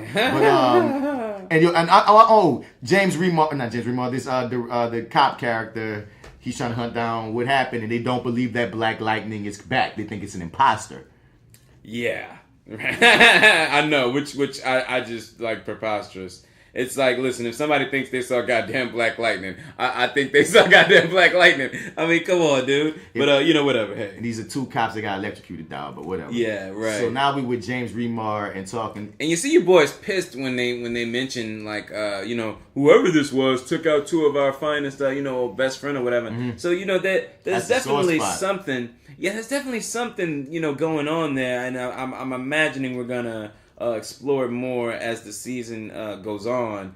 But I feel like it's gonna be one of those situations where when he does find out that hey it was him, he's gonna just wonder like why he's gonna be more pissed that he was left out of the loop than the fact that his best friend is Black Lightning. One thing I hope they don't make that go longer than it needs to. Because a lot of times in these superhero TV shows, they make the secret identity thing go too far to the point where you got to be like, he's a bad detective or a dumb person if he hasn't figured this out yet. Do you think they're going to keep him alive if he... I don't know. Once he finds out? I don't know, because I don't know... I gotta see who their first real death is to see what kind of show this is gonna be on that level when it comes to deaths. Cause a show like Arrow, when niggas die now, I'm kind of not expecting it, but I'm not as shocked because niggas die on Arrow. Niggas don't really die on Flash. People have died on Flash, but I don't think to Flash it'd be like niggas be dying. Like when they die, I'm like, okay. You know what I mean? It's a different thing. If I watch Supergirl, people don't really die on Supergirl. I don't know what kind of show this is going to be. Are they going to kill the cop character? Because usually a character like him is going to survive for a while because he's the central face of the police. And you don't want to go into a vigilante show having the police only being painted as incompetent, because that also wouldn't be real. Yeah. And it also keeps the tension going with, what's going to be with him and his best friend. Will he arrest his best friend? How's this going to go down? So there's many avenues and angles that they go with, but I just don't know if they can survive having him and his best friend. I just don't want him to be a dumb cop. Because even in Batman comic books, they've hinted at James Gordon knowing that Bruce Wayne is Batman. He's just leaving it alone. Like, they've let that be, because once again, you can't be a detective and working with someone on a regular basis and, looking into them and me expecting you to really be, there's a certain caveat, a certain leeway we give you because it's a superhero property, but there's a certain respect you got to have for us as readers and watchers and consumers as well. It's to not insult our intelligence too much, even though we're giving you, it's not benefit of doubt. It's, I can't even think of the word when basically, y'all basically know what I'm trying to say, man. I'm suspending my disbelief. Suspension of belief. What I'm trying Suspension of disbelief. Yes, I'm giving you that, so give me some goddamn respect. So, but we got this conversation where James Remar, Peter Gamby is his character's name. He's trying to talk him into coming back as Black Lightning. But Black Lightning like, nah, we have this flashback of him when he was married. And I love this shot of him in the bathtub in black and white. But I like it with long hair, dude. Blood is red. I like it without the hair. You like it without the hair? I like it without the hair. I like it without the hair, too. I like it with the hair, though. It brings out a face, man. I don't know. I guess I just like that she can do different looks. That's real, too. But this is a beautiful freaking scene of him younger, bleeding out, and she's telling him, "Nigga, you gotta stop this shit." This is a beautiful shot. Yeah, I like this a lot. Then we cut to real life Roland Martin talking about Black Lightning maybe coming black back as hell, and this basically lets us know that it would have only been blacker had it been Al Sharpton.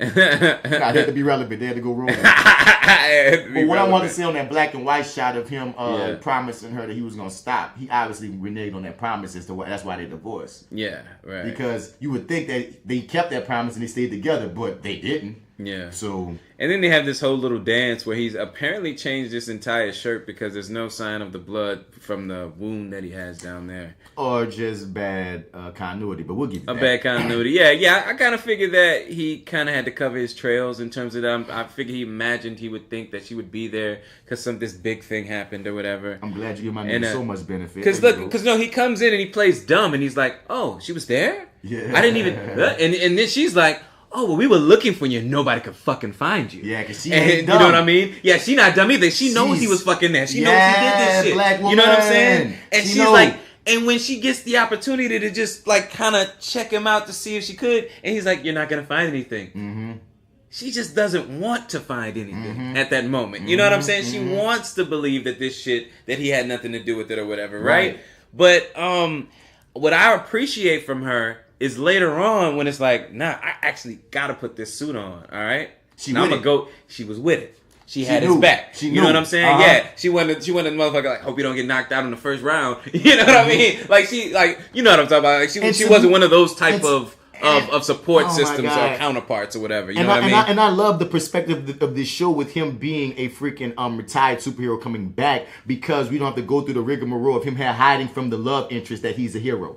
I love that his ex-wife knows, yes, you Black Lightning. Fuck, this is where we're coming from with it. You feel me? And it's about him not trying to renege on a promise, him trying to win her back, but she has to come back to him with all knowing the baggage that comes with that.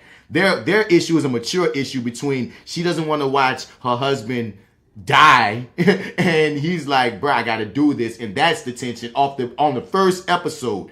I hate that we make the women the victims in these shows and they have no agency, and a lot of times they're the one that's spoiling the fun. The woman that come in is like, damn, I want to see my nigga be a superhero, and there go his woman spoiling the fun, selling him. I mean, he got to hide that he a hero. The man is trying to save his daughters, and she's like, she won't take him back because of a promise. It's like, I dig the complexities of that. You know what I'm saying? He was smooth as fuck in his scene though when he was trying to throw her off, man. Yeah. You know what I mean?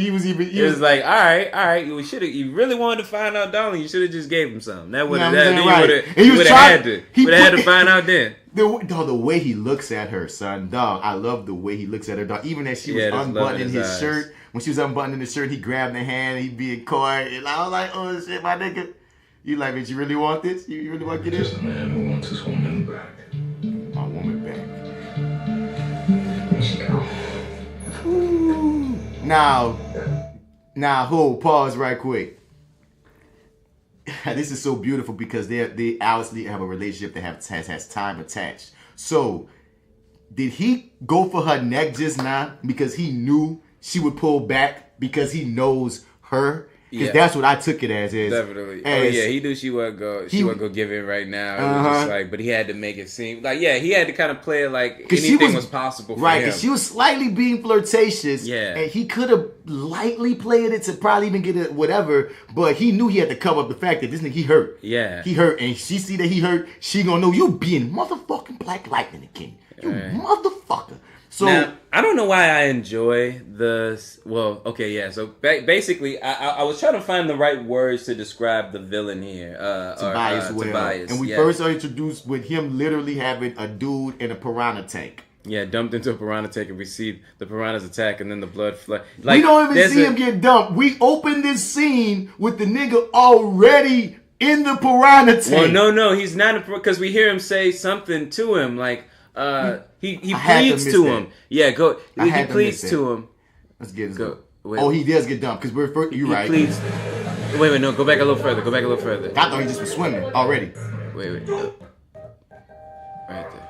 Okay. Well, he's gonna walk and do his thing. Yeah, but anyway, got Scooter checking on his bandage. Scooter's checking on his bandage. Yeah, and then all right. We got Roland Martin. Now here it is. It's gonna come. Ah, shit. Come on, man. Black Lightning is back. This is a game changer for Freeland. Here we go. Please, don't do this, Tobias. See, that's the plea. Yeah. So. It still hit me the same way, dog. Yeah, I got you. The camera's on the opposite end of the fish tank. You see the glimmer of Tobias well with his albino ass. I love the fact that you're giving a different type of, once again, black. Take a shot, spot in the, you know what I mean? Because so many, like I said, so much of it. And he's actually that character's actually albino in the comics. And you see him through the freaking fish tank, and then you see this guy get thrown.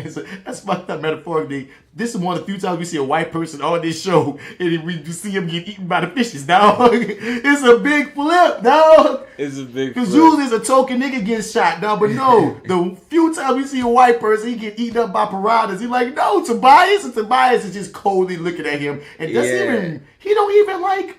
No remorse. He don't even like say shit. He sees this happen and he go watch some TV. Just walks. Yeah, she's like, I think you need to see something. It's like, well, I'll come back to this. Yeah, I'll be back to that in a minute. Let me see what's on TV here. Oh man, he had instant presence, instant juice. Who's this actor playing Tobias well, man? I think they say Marvin Crondon Arrogant Jones. Observer says that he's a rapper from New York. Oh, he is. Okay. He has instant presence, dog. Yeah, he does, man. He's great, dude. And watching it the second time around, knowing that like he's probably like his first ambition is probably music, but like he's definitely got a look. He's definitely got presence. I love him already. He definitely has. He's great line read, man. Because he didn't even say nothing in his first scene. When we he didn't say anything. Right. When we catch him later speaking, I was even more impressed. I know, right. I was like, dang, yeah, it's just oh my God, this writing. He's like, you don't need need this movie to get. You don't need this show to get pussy, dude. He's on it. You good, bro. The delivery, though. I'm very impressed, though. You do your thing. Now we're at the shot of the family running together, and I like that. This is where we find out he has the chicken legs. The camera tried to save him. The camera tried to do a wide shot to get away from him. How about these bushes? Go on, play a little. But I thought it was some beautiful superhero. Let's see this here. I just want to acknowledge. This is where I don't know. I just want to acknowledge the superhero shot of him running, and then they reveal his daughter's running on side of him, and they're jogging together. I thought that was a nice, beautiful moment with because father. Eventually that's what we're gonna end up. Yeah, all three of y'all gonna be superheroes. They're all gonna be superheroes in the future. It's gonna be beautiful. I dig that too. And we also see father and daughter's camaraderie. We don't see those images a lot, dog. Father and daughter just kicking it. Running. They're just running. You feel me? It's not like, deadbeat dad. No, fuck that. Him and his daughters, they're running together. And we're active, nigga. And they enjoy each other's company. It's not just this mean-ass dad and the daughters don't fuck with him. They love their dad. Right. So, we were in the school with him and Vice Principal Thotty, as his ex called her.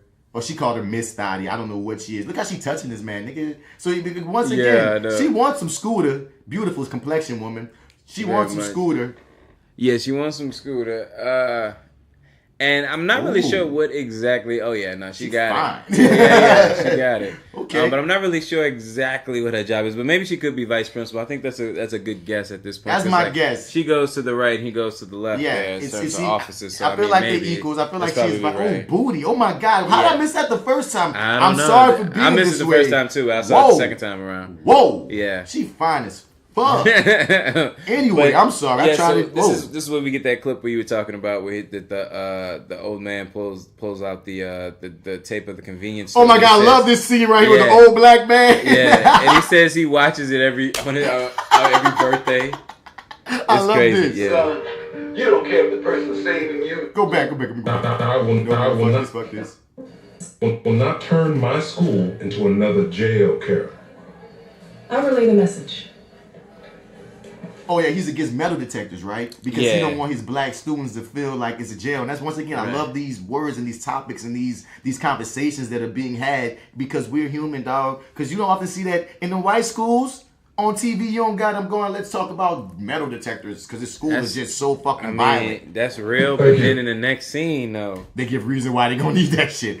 You're right. I ain't gonna lie. After that next scene, I'm actually on board with the fucking metal detectors. I understand the need for metal detectors, but I understand the need for this conversation to be had. Understood too. Yeah, I understand his point of view because this is relevant. What do you want? This is relevant because even sans the metal detectors, dog, there's a certain culture in schools currently in a lot of black schools that discipline children in a way that mimics jail. From walking in lines in a certain manner to certain shit that they condition our kids to be on mimics jails in some of these schools I've seen as a teacher that trips me the fuck out. That's why him as a principal, as a black male principal, saying that shit on TV, it struck me. But like you said, later on, I got you. when them gang members do some gang member shit, that's not the average things that happen in school. Right, but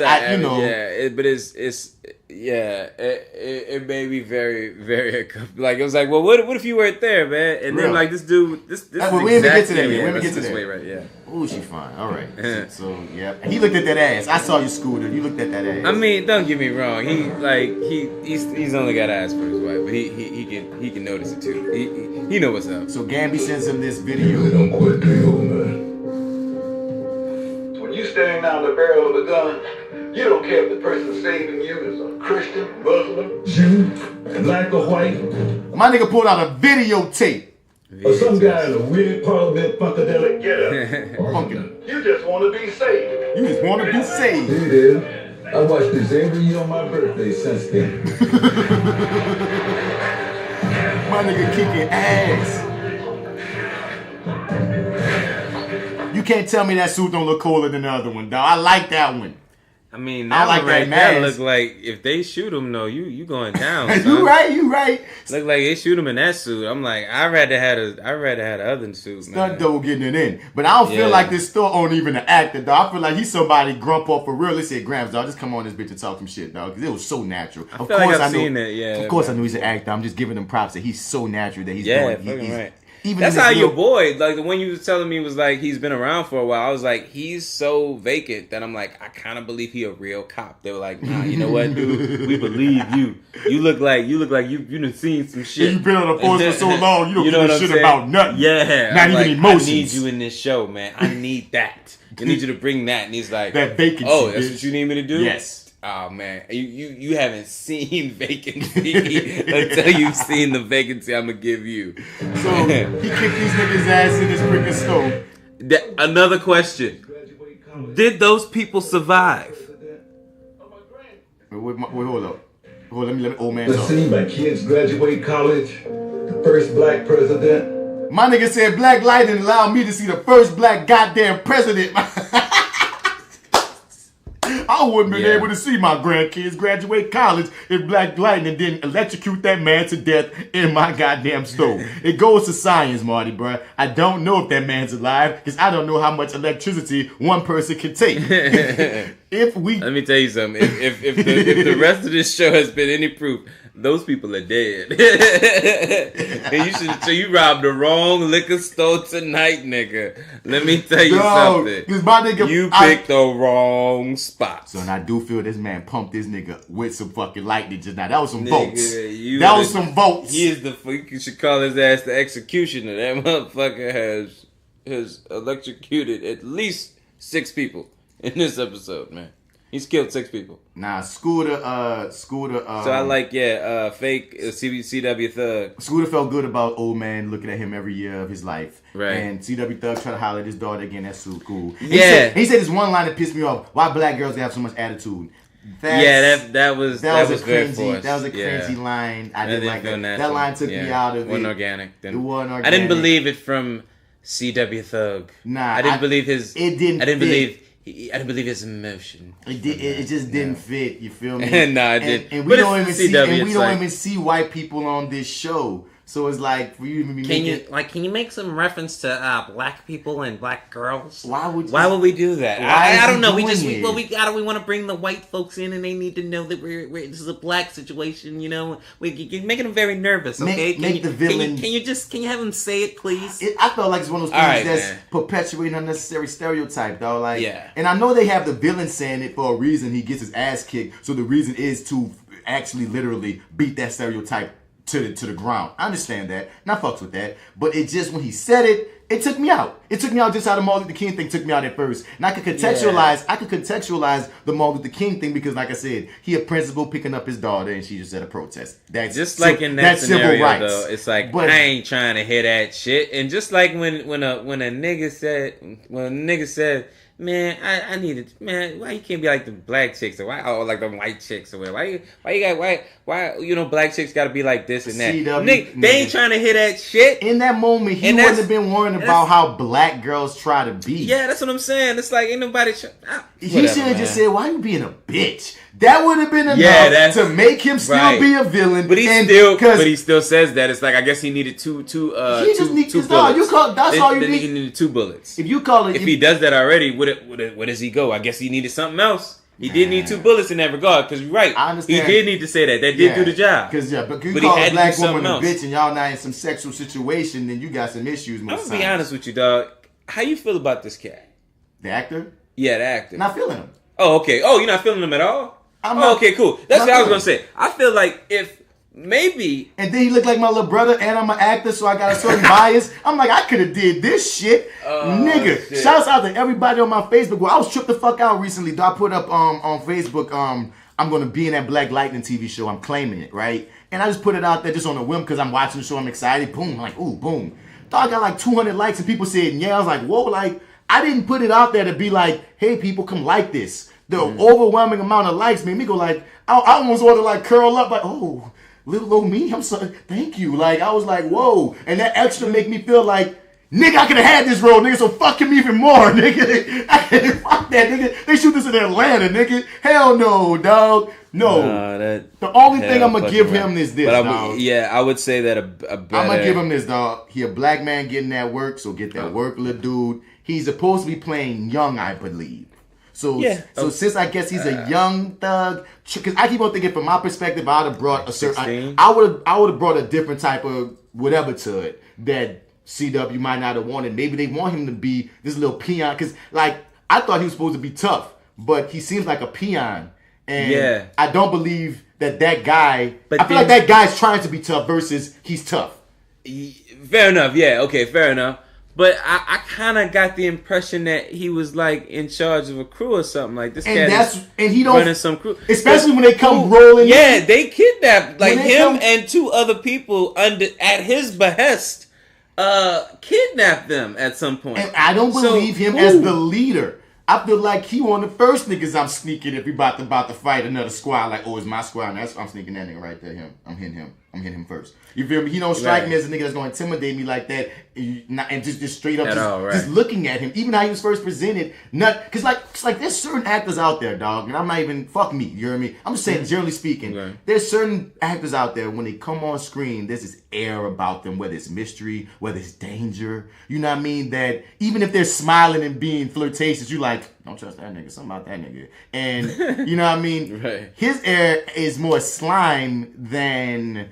And not even a forceful slime like this nigga might whoop my ass, or this nigga might snitch on me. Like, you know what I mean? This nigga might tattletale. I don't know. It's just like, it's just he doesn't give off a good vibe. He doesn't even give off. But that might be what they wanted. Yeah, definitely. So I can't rag on the actor. You feel me? Because that might be exactly what they wanted. Exactly. And for all I know, this nigga might be a beast, but they wanted that. Because one thing I'm gonna say, like I'm gonna say half of the things that I've done personally on TV, I hate to watch back because I felt like, man, there's a few things, dog. I'm not even gonna name drop them because I don't want people to be like, oh, I'm gonna look at this. He don't like this shit. Why he don't like this shit? Now I don't like that shit neither because he said he don't like this shit. But certain things I've done, I'm like watching it back. I'm like, I shouldn't have did that. And it was following the director. And it was later on in a different project where old head gave me a lot of game about like, my nigga, like you're here to be paid for a reason. You can challenge the director's choice. And a lot of times, my nigga, just do, like, and this is some shit I already knew to do because in theater, that's one thing I'm known for. Like anybody that's ever cast me can say, if we cast back, one thing they like about casting me is I'm gonna just do some shit. Half the time you ain't gotta tell me go do no, nigga. I'm doing some shit, and then you gonna. Because, nigga, don't ask forgiveness, nigga, because most directors, I know this from being a director, too. Most times, you like when the actor gives you something versus you having to come up with something for the actor to do. Right, yeah, no. You love it when actors just do some shit. You're like, oh, shit, I didn't even think about it like that. Wow. Because every actor, every one of us out here has something that the director never knew. It's impossible for them to think we would ever do. They're not us. You feel me? And that's the beauty of being a director on that side of the field. That's the beauty of being an actor on that side of the field. And at times, I would get intimidated. Like, when I've done, like, independent, like, films and shit, a lot of times that's my best work because that's me getting... See, Know the Circus has happened halfway through. Know the Circus was my first time doing a film. So, like, halfway through, the director straight told me, you know you can do kind of whatever you want. So, there's a certain part where I just started doing... I got comfortable. And, like, a lot of other things I did on the indie side... It's less pressure. You don't feel like this big ass fucking company is paying all this money. Because the thing about TV is it's all this money, all these people. That director's on there for that one episode. They have a different director every fucking episode. He's just there to catch his check right quick. And sometimes he just tell you to go do some shit. And there have been times where I knew I should have done something different. Or I should have played this a different way. Or I know I may have played it a different way and they didn't even use that shit. So sometimes when we rag on niggas that we don't like, for all we know, they might have picked the wrong take, or they might have just been following the wrong direction. Now, this is a black show, so I got more faith that black niggas knew black shit, so I'm going to come down a little harder. I'm going to twist that screw a little much, but I'm going to still give them that leeway actor to actor. So if I ever find, because I found myself in that position before, and you know, I don't want to be the pot calling the kettle black, because a nigga could pull up one of these things that I know they pull that shit up, and they be like, nigga. No, I got you. I got to eat that crow like, you know what? You right. I mean, yeah, no, it is what it is in that regard. I still didn't believe him, even when he rolled up on his girl and then she whooped her ass, because this whole thing is, he felt played like so many niggas do, you feel me, that he didn't get the attention or the energy from the woman like he thought he should have got. You feel me? He about to pull out a whole gun because she whooped his ass after he grabbed her. Like, that's the entitlement that a lot of niggas in real life be having with women, dog. On the street, in personal situations and domestic situations, dog. Once again, this show not even dropping the hammer as hard as they could. just showed the reality and let you take from it what you can. And I took that directly, dog. Like, I love the fact that that woman had her own agency, took care of business, flipped that nigga. I love that he taught both his daughters how to whoop ass. That's what's Yamp. And I'm like, damn, you don't kind of think your daddy might be in the climate right now. That was real satisfying. It was right now. It was. Yeah, neither of his daughters are victims. They're both definitely superheroes already. They just don't know it. Right. Yeah. Exactly. So, but. The whole thing is like, and that's I guess that's the whole thing about the stakes and stuff. Now, granted, Scooter Lightning comes in and gives now. See, this is what I wanted to mention too. I'm glad we got to this part. Is that for me, he plays this as a principal. You know, when he approaches this entire situation as a principal. When the dude about to pull out the gun. About to pull out a gun. I know what you about to say. I think I felt the exact same way. Exactly. Keep going. Keep going. But but he approaches this straight up like a principal. He tells this kid, like, listen, hey, what are you going to do? Think about your decisions. You know, the police are on their way. You're probably on probation, aren't you, son? Listen, son, you don't want to do this. Blah, blah, blah, blah, blah, blah, blah. You better walk away, son. Yeah. You better put that gun away. You better make a smart decision, son. Yeah. You better go on and do this. Where, you know, I realize in that moment, I don't have the ability to be a principal at a school where my daughters, both of them, are there. I just couldn't. Because in this scenario, it's more of a personal vendetta at that point.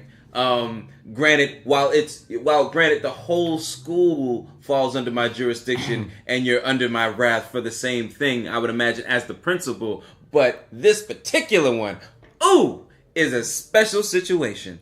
And it's just, you know, that's a very adult way of handling it, an age, an era of way of thinking I have not achieved or elevated to just yet. I aspire to, have not gotten there yet. That's why he's the superhero, Marty. That is why he's a superhero. He is the superhero. Because that scene, I gotta pause. That nigga, come on, he's acting. Look at this dude's face right there.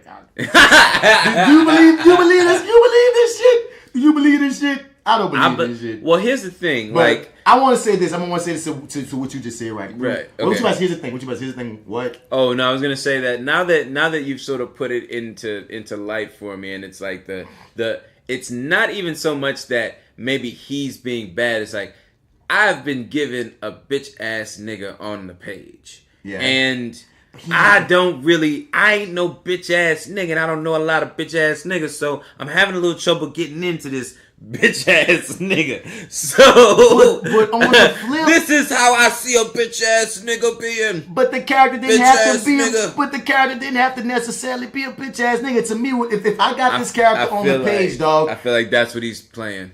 He's playing or maybe a bitch ass nigga trying to play a thug, not to call a guy in real life a bitch ass nigga. But I mean to say maybe in real life he's way more square than this. Maybe this actually is cast. Fair enough. Yeah, I'd say okay. I can agree with that. Because I can absolutely agree with that. Okay. I feel like this is a problem that I even had before. Like, and it goes to sometimes you gotta trust the casting of just being you. I feel like he's trying really hard to be hard, when maybe he should just be chilling. Not necessarily be chilling, but not try. So, because sometimes, like, casting at times goes in how you're perceived, not how you see yourself, how you're perceived. And there've been times I know I've been casting like certain thug roles, right? And I've seen like this one of the times of things I didn't like myself in, where I see myself like turning the thug up when I didn't have to turn the thug up, because by nature how I am, how my face is, how I'm perceived in this moment, how I'm dressed. You can go inward with the character and not even have to do as much and still be felt. And I see so much acting coming off of him, and it's so obvious because it's juxtaposed to someone else that's so natural that it makes your acting so obvious. Yeah, you stick out more. You're sticking out more. You know what? Now that we talk about this, because at the end of the day, I was gonna say that his best friend was the weakest link, but it's like there's some moments of vacancy there for him, for me. Now, granted, there's no sign of that in the very first scene when we see him on the screen. It's almost like, why the fuck are you bothering me? You just want to pick on the cop. I guess I just want to pick on that guy. But I wanted to pick. Well, I don't know. Fair enough. I wanted to peg him as the weakest link. But it's like now that we're kind of talking about this kid, and it's like you are kind of feeling the same things I'm sort of feeling about it. Like we're all in the same place about it. We're all really in agreement there. So it's like maybe it might be this particular character, not necessarily the actor, but maybe the character is the particular weak link here. Maybe. Or maybe this dude's trying too hard. Maybe. And I watched it back, dog. He wasn't even horrible, dog. He just wasn't my cup necessarily, son. I go with it, though, at this point. I mean? Like, I go with it at this point. And before he says that, I know he's going to say that. I'm like, I know this isn't over. And sure enough, as he's walking away, this isn't over. Right. Yeah, and the scene I know is this isn't kinda, over. I just give it, and like, I just wish he was like some young underling type cat that was trying to come up. I would have believed that more than him being a leader type cat. Well, we find out later on that he's underling, boy's cousin. La, huh? Yeah, he's Lala's cousin. Yeah, so that's... So, I mean, he may think at some point he's sort of protected in some sort of way. He can do whatever the fuck he wants. Yeah, that's what it is too. Because even, so, you know what? I could believe that he got his power by way of his cousin. Nepotism. Because I wholly believe when he's with Lala and Lala punking him and he that nigga getting punked by Lala, that's what I believe he is. Yeah. You feel me? When he's trying to be Mr. Thug and Mr. That's Kidnapper. his big brother, like, slapping him. That's not no fucking But stranger. that's the character. And that's now, what it is. And I think I went in with the thought that they're trying to make me believe that CW Thug was so hard that he got his underlings under him. He that nigga. When really, no. He has Lala's underlings under him. Like, if anybody really touched... oh boy, they might have to answer to Lala. No, I know might. Really. They have to. They had to answer to Lala, right? You feel me? So it's like he really protected, but not really. So it makes more sense mean? in the context of him kind of being a bitch ass nigga because he just protected ass nigga, and that's where that comes from. Right. But I just wanted to speak on the level of before we get to this great ass scene with Lala and Scooter. Because this was a great scene between two black men from two different sides of the fence. Yeah, and I love this. I loved it. It was intense. But yeah, it was I just want to intense. say I agree with you about I don't see how Scooter Lightning didn't even show up, even a glimmer of the father when he hacked your boy up about the gun. If I was a director, because Scooter, he's a Jefferson. I mean, was Cress is doing an amazing job. I'm not. But I'm just saying. I wish even because I know what they were going for as the principal. He's the principal. He has to maintain his shit. You feel me? But I wish they would at least had, because there's a subtle way to do certain things. I wish they would have just been even a glimmer, even at the end, like if you just grab him a little harder, like, you know what I mean? If you just something subtle to let us know, like, and you know what just to put the point of, and that's my daughter's, nigga, and that's my daughter's. You know what I'm thinking of too? Another thing too, and I don't know where this really lies at, but I don't know if you want to call it a fault really, but anyway, the point I think what happens is that we go to this well like 3 times in this episode. I've been the principal. Like, no, of this kid sort of running in with one of his daughters. This kid runs into his daughter at the Club 100. Kid runs into the daughters at the school. Then the kid comes and kidnaps the daughters at the school. We ain't get to that point yet. Well, no, we didn't get to that point yet, but yeah, what I'm saying is, like, they have 3, they go to this well like 3 times. This kid kind of runs to the same scenario 3 times. But so it's a building. But on the 3rd one is when shit gets to the next level. But you know what I mean? But it's a building. So like maybe if we go to the next level in the which I agree and I understand what you're saying, like just a little something. No, I'm piggybacking off what you said when you said if you was in his position. Oh yeah, hell yeah. Pulled a gun out on your daughters, and that's all I'm saying. I'm saying in that scene when he hacking him up, I love that he maintained his principalness, but I wish he just would have gave a little bit of Marty but that's my daughters though. Yeah. Right? And if you'd have given a little glimpse, he don't gotta go all the top and nigga, you got my daughters, I got my head around that. No, don't go that direction. Don't go that direction. No. But even in the midst of you get them together as a principal and you try not to have him throw his life away, because they was really trying to show a black man to a young black man, don't throw your life away. I understand why y'all what you're trying to do there. By the way, I need these are my daughters. That's all I'm saying. Yeah. That's all. One piece of his left eye could have went white right fast. Not even both. No. Let me see one more time. These, my daughters. No, my actual daughters. Okay? That's all. That's it. And, hey, do you take that threat how you take that threat? This ain't over. Okay. Okay. You know. That's unfortunate. Is your phone working? No. That's unfortunate. Think about that. That's unfortunate. So we got the scene with Lala and Scooter and Scooter Lightning and Latavius. And Latavius getting his little dude in check, and he going extra ham on this little man, and Scooter got to break him up. And nigga pull a gun out on this man. So the thing I love about this scene, watching it the second time around, is he planned to do that the minute he called him Latavius. When he walked in and did that, he meant to do that the entire time. Pull a gun out? No, he was like, they were going to end up there the entire time because he was just going to let him keep calling him that until he fucking flipped on him. Like it was a thing. He knew he was going to do that the minute he did that the first time because you see him when he's like, damn. What you saying? Ain't nobody called me that. No. Lala knew he was going to. Lala knew at the end of the day that he was going to pull out that gun and say, what's my name? Oh, to Scooter. To Scooter. Yeah. The minute he walked in at the very first time he called him Latavius, he knew we were gonna end up at that point. I mean, this whole situation was about power anyway. Yeah, and bringing that kid, like that kid just who randomly walked up there, he would have found a fucking kid to pull and put in that moment. It was just randomly that it was that fucking kid, right? Man. And then like he brought him up there and told him like, oh no, that's not how we do things.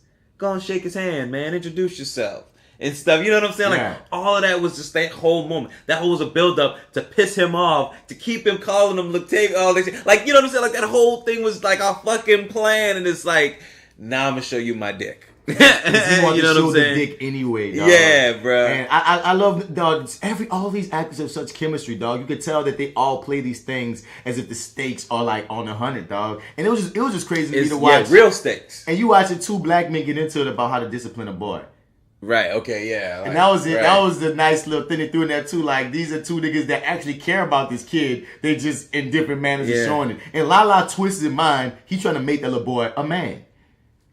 You feel me? Yeah, in his own way. In his own way. And he's mad that this other man is trying to emasculate him and try to show him how to be a man when he's saying this is how you be a man. And these are, like I said, these are two opposing forces oftentimes in the black community. This successful thug ass nigga and this successful suit wearing nigga, and how they both at times have points and they both at times don't. And how they don't it's great how it's just I like it.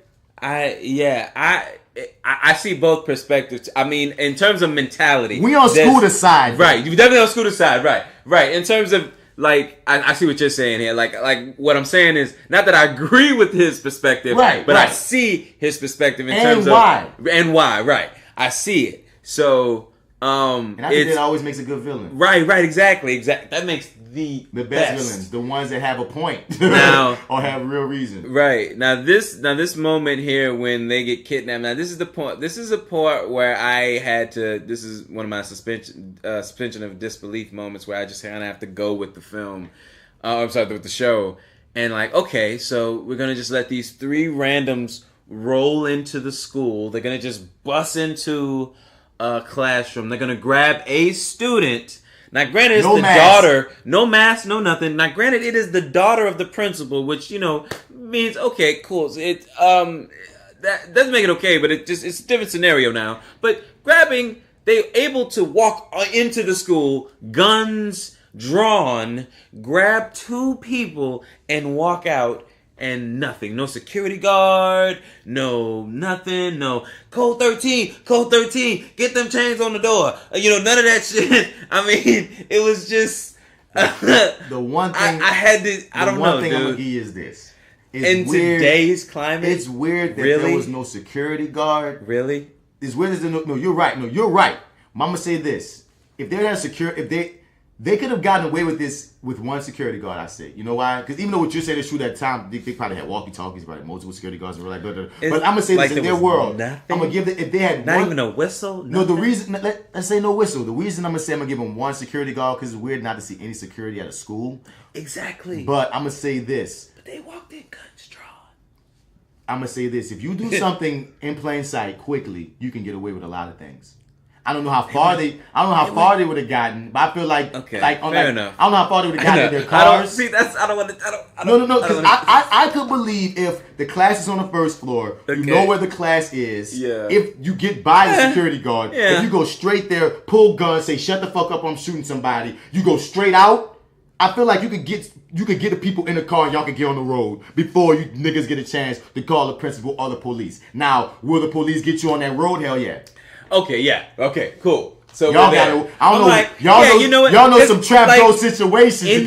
I would have given you getting her to the car in that scenario that you just painted. You know what? I'm like, yeah, okay. Slick shit can happen. But how do you fast. get from? Yeah, I'm like, yeah, okay. So you've got them on the road. So now, how do you get them? Unless I don't know, maybe unless we're switching cars. You had some. You know what I'm saying? It's some like plan. It's like, but. Like once you've got them out to school, it's like you're only gonna get so far, bruh. Because as soon as you got in the car, someone called the police. Somebody got a cell phone. As soon as you got away and didn't have a gun on them, because I can believe as long as the guns was on and when y'all exited, run to the car. You gotta throw them girls in the car and y'all have to escape. Because as soon as y'all left, someone pulled out a cell phone and called 911 while someone else ran to the principal. And you got time between the call to actually get some space. You know what I'm saying? Because I ain't saying they're going to get you instantly, but you better be going somewhere close as fuck. Right.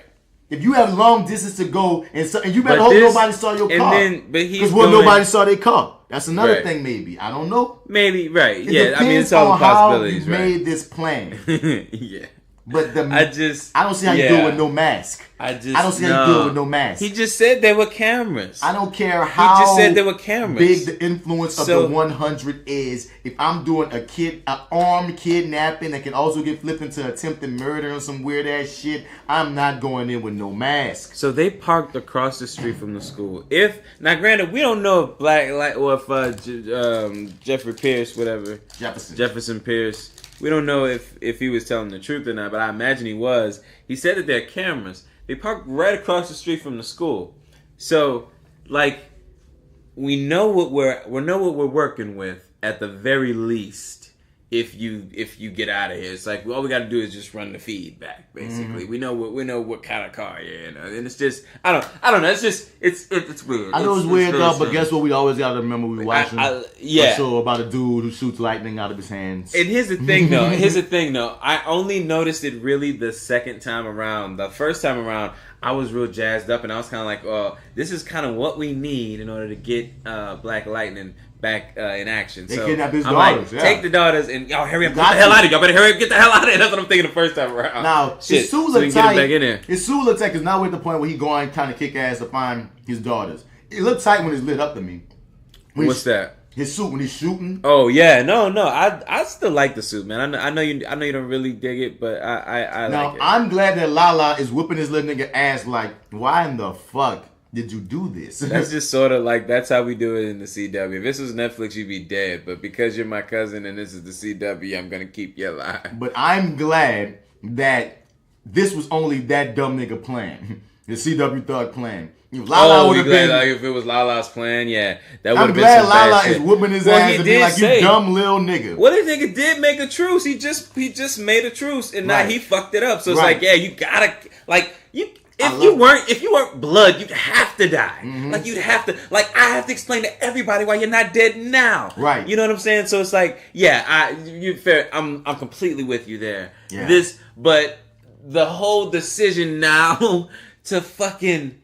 Well, no, I guess it's either him or them. So, I mean, yeah, I guess... Sue looks good in the dark. Right. Yeah, Sue looks good in the dark, man. Now, this is the moment where I'm like, glowing. How...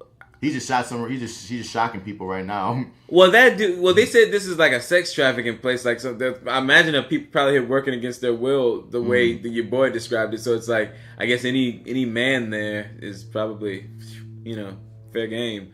Now, this is the moment where we're at the moment where they're kind of in front of each other. They're kind of taking a real good look at Black Lightning up close.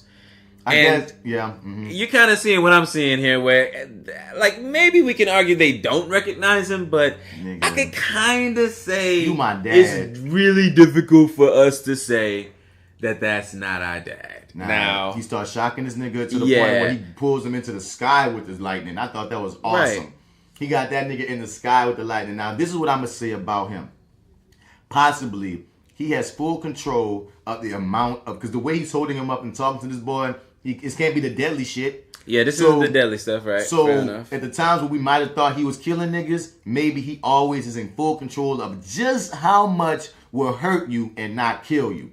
Because he's holding like the dude up for a while. I feel like he leave everybody fucking smoking like they. But that boy not dead. He's not dead. Is he not? He's not. I swear That looked like a dead man to me. Okay, spoiler alert. That boy's in the He's in the next episode? The teaser for the next episode. Oh, is he really? Mm-hmm. Holy shit. All right, I stand corrected. He ain't dead.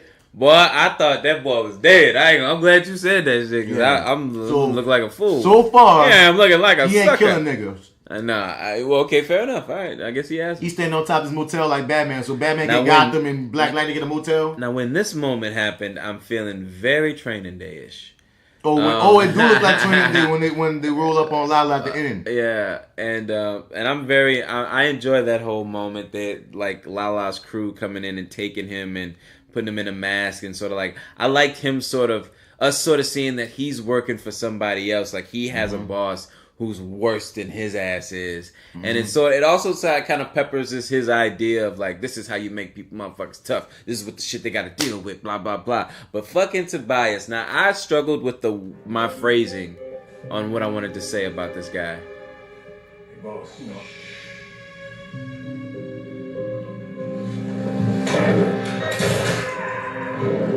He shoots this man with a harpoon. A harpoon. Do you believe in the resurrection, Octavius?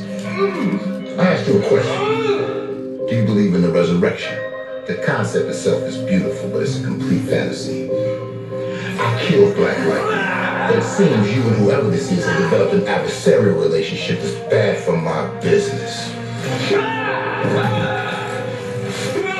My question is, can you take care of this problem?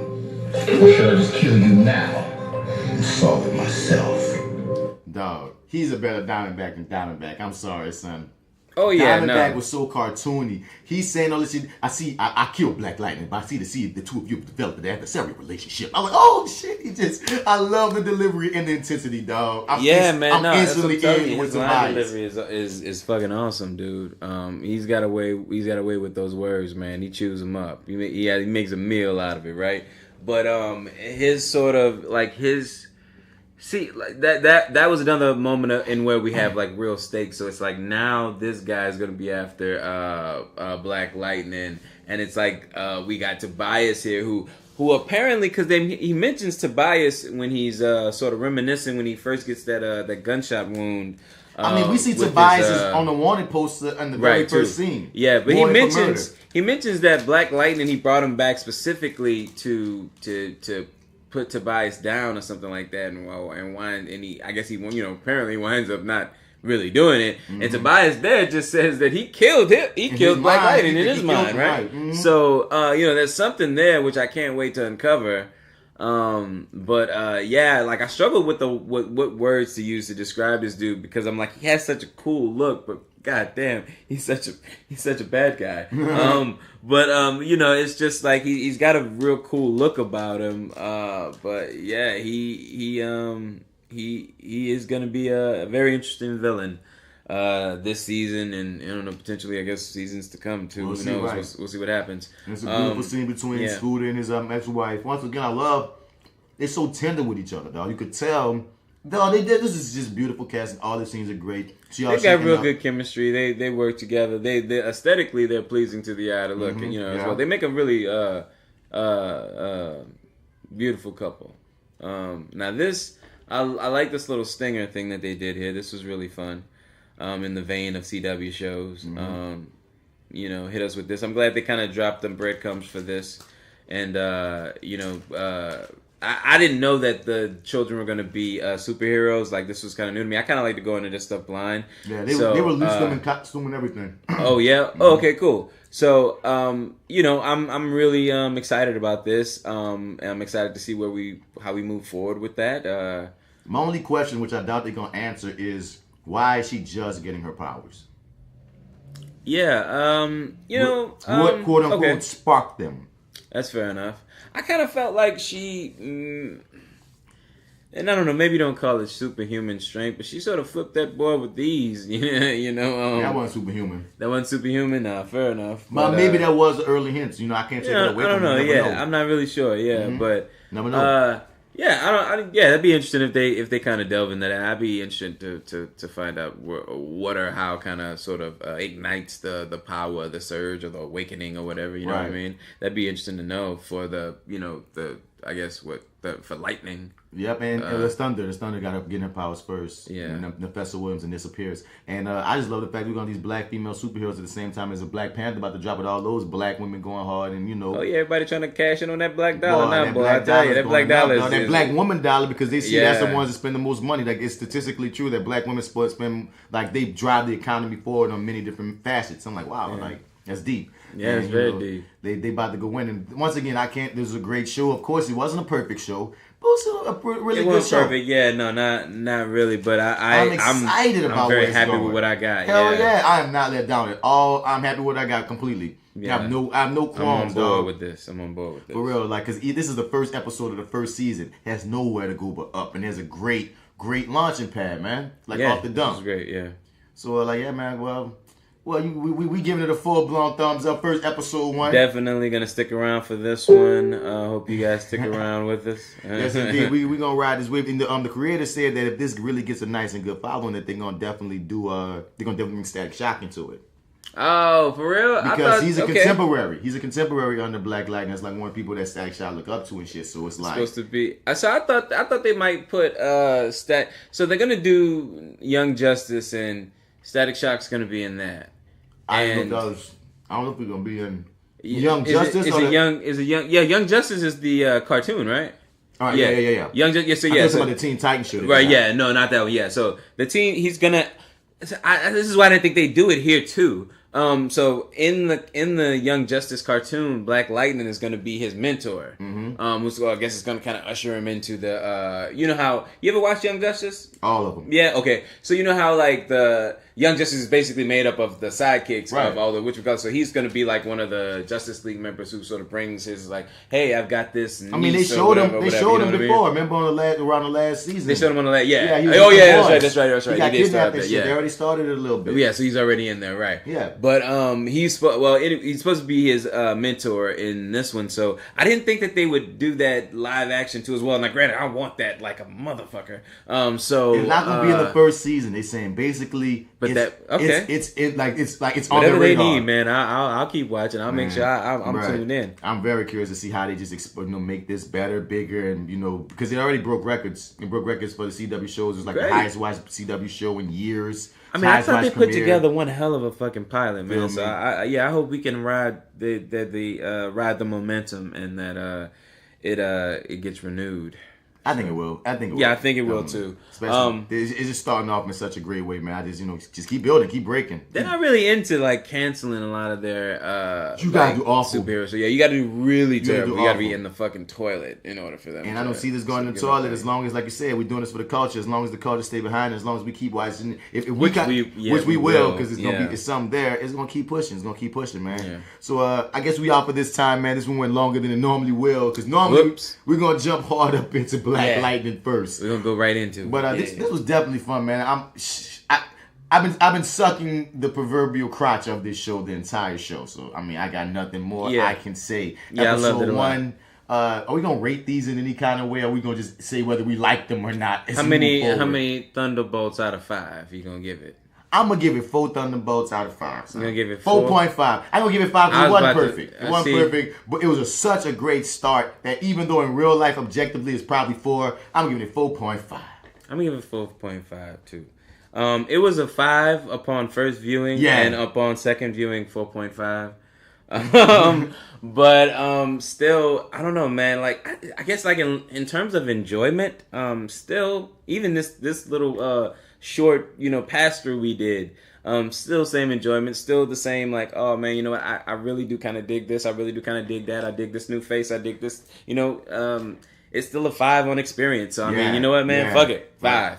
We're going with 5. I guess we're going to just run with 5 bolt, man. 5 bolt. For your first episode, your pilot. This is your pilot, man. Keep it coming. And this comes on with Tuesdays at 9 after The Flash. Right. And they got it after The Flash. So, I mean, you're going to be watching The Flash anyway. You might as well just tune in, right? Yeah. So, hell yeah. So, it comes on Tuesdays at 9. Tune in. We'll be tuning in. Ride with us on this because I feel like we're gonna be doing this for many times to come. Thank you, Scooter. Hit us up. I want to talk more Black Lightning. So oh fuck, we have to create an email address for it. Yeah. I'll let y'all get on that. Yeah. What email is gonna be supposed. But now you can either send it to the FlyWithBats at Gmail or Your30 at lowrainpictures@gmail.com. Yeah, lowrainpictures@gmail.com or FlyWithBats@gmail.com. Whichever one you want to send any talk about Black Lightning, the character, the show, the comic books, because we will be reading the comic books and reviewing the comic books on this motherfucker. Yes, we will now. We sure the fuck will. We're going to be giving it all to the Black Lightning, you feel me? Because, man,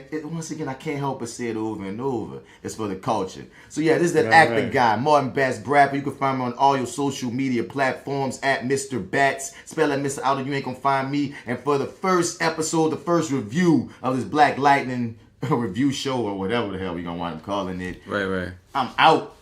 All right, and this is Marty, Marty Edwards 504 on Instagram, Twitter, and Snapchat. Also, go to lowrainpictures.com, click on the Your 30 tab. This one will probably appear on that feed, maybe on the What's On feed. The kind of, we talk about a lot of TV there, so this may actually end up appearing there. So, but just check us out. We'll keep you posted on what's happening. Yeah, this is still new. This is as new as the show, but we're gonna figure it out. And we're gonna ride around. We're gonna ride along as long as y'all riding with us and y'all ride with them. So yeah, man. All right, y'all. Appreciate you. Marty out. Both Martys out, bitch. Yeah. Wishing somebody come save us. Black Lightning's back. Come to shock the haters.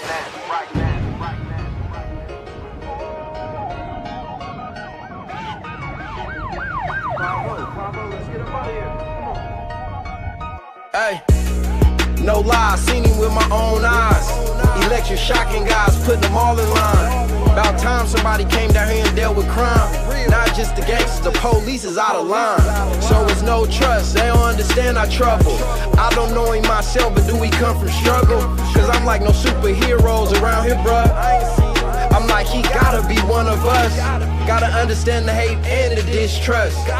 Restore the feeling, put the love in us. My partner say I'm high, I must be smoking something. I said you're right, I know the change, I know I'm feeling something. Stand up for something, or fall for anything. Lightning came with no rain. I saw a superhero last night, he was black. He said, this is for the hood, Black Lightning's back. We pray at night for the helpless, hoping you get us through breakfast. Wishing somebody come save us. Black Lightning's back, come to shock the haters.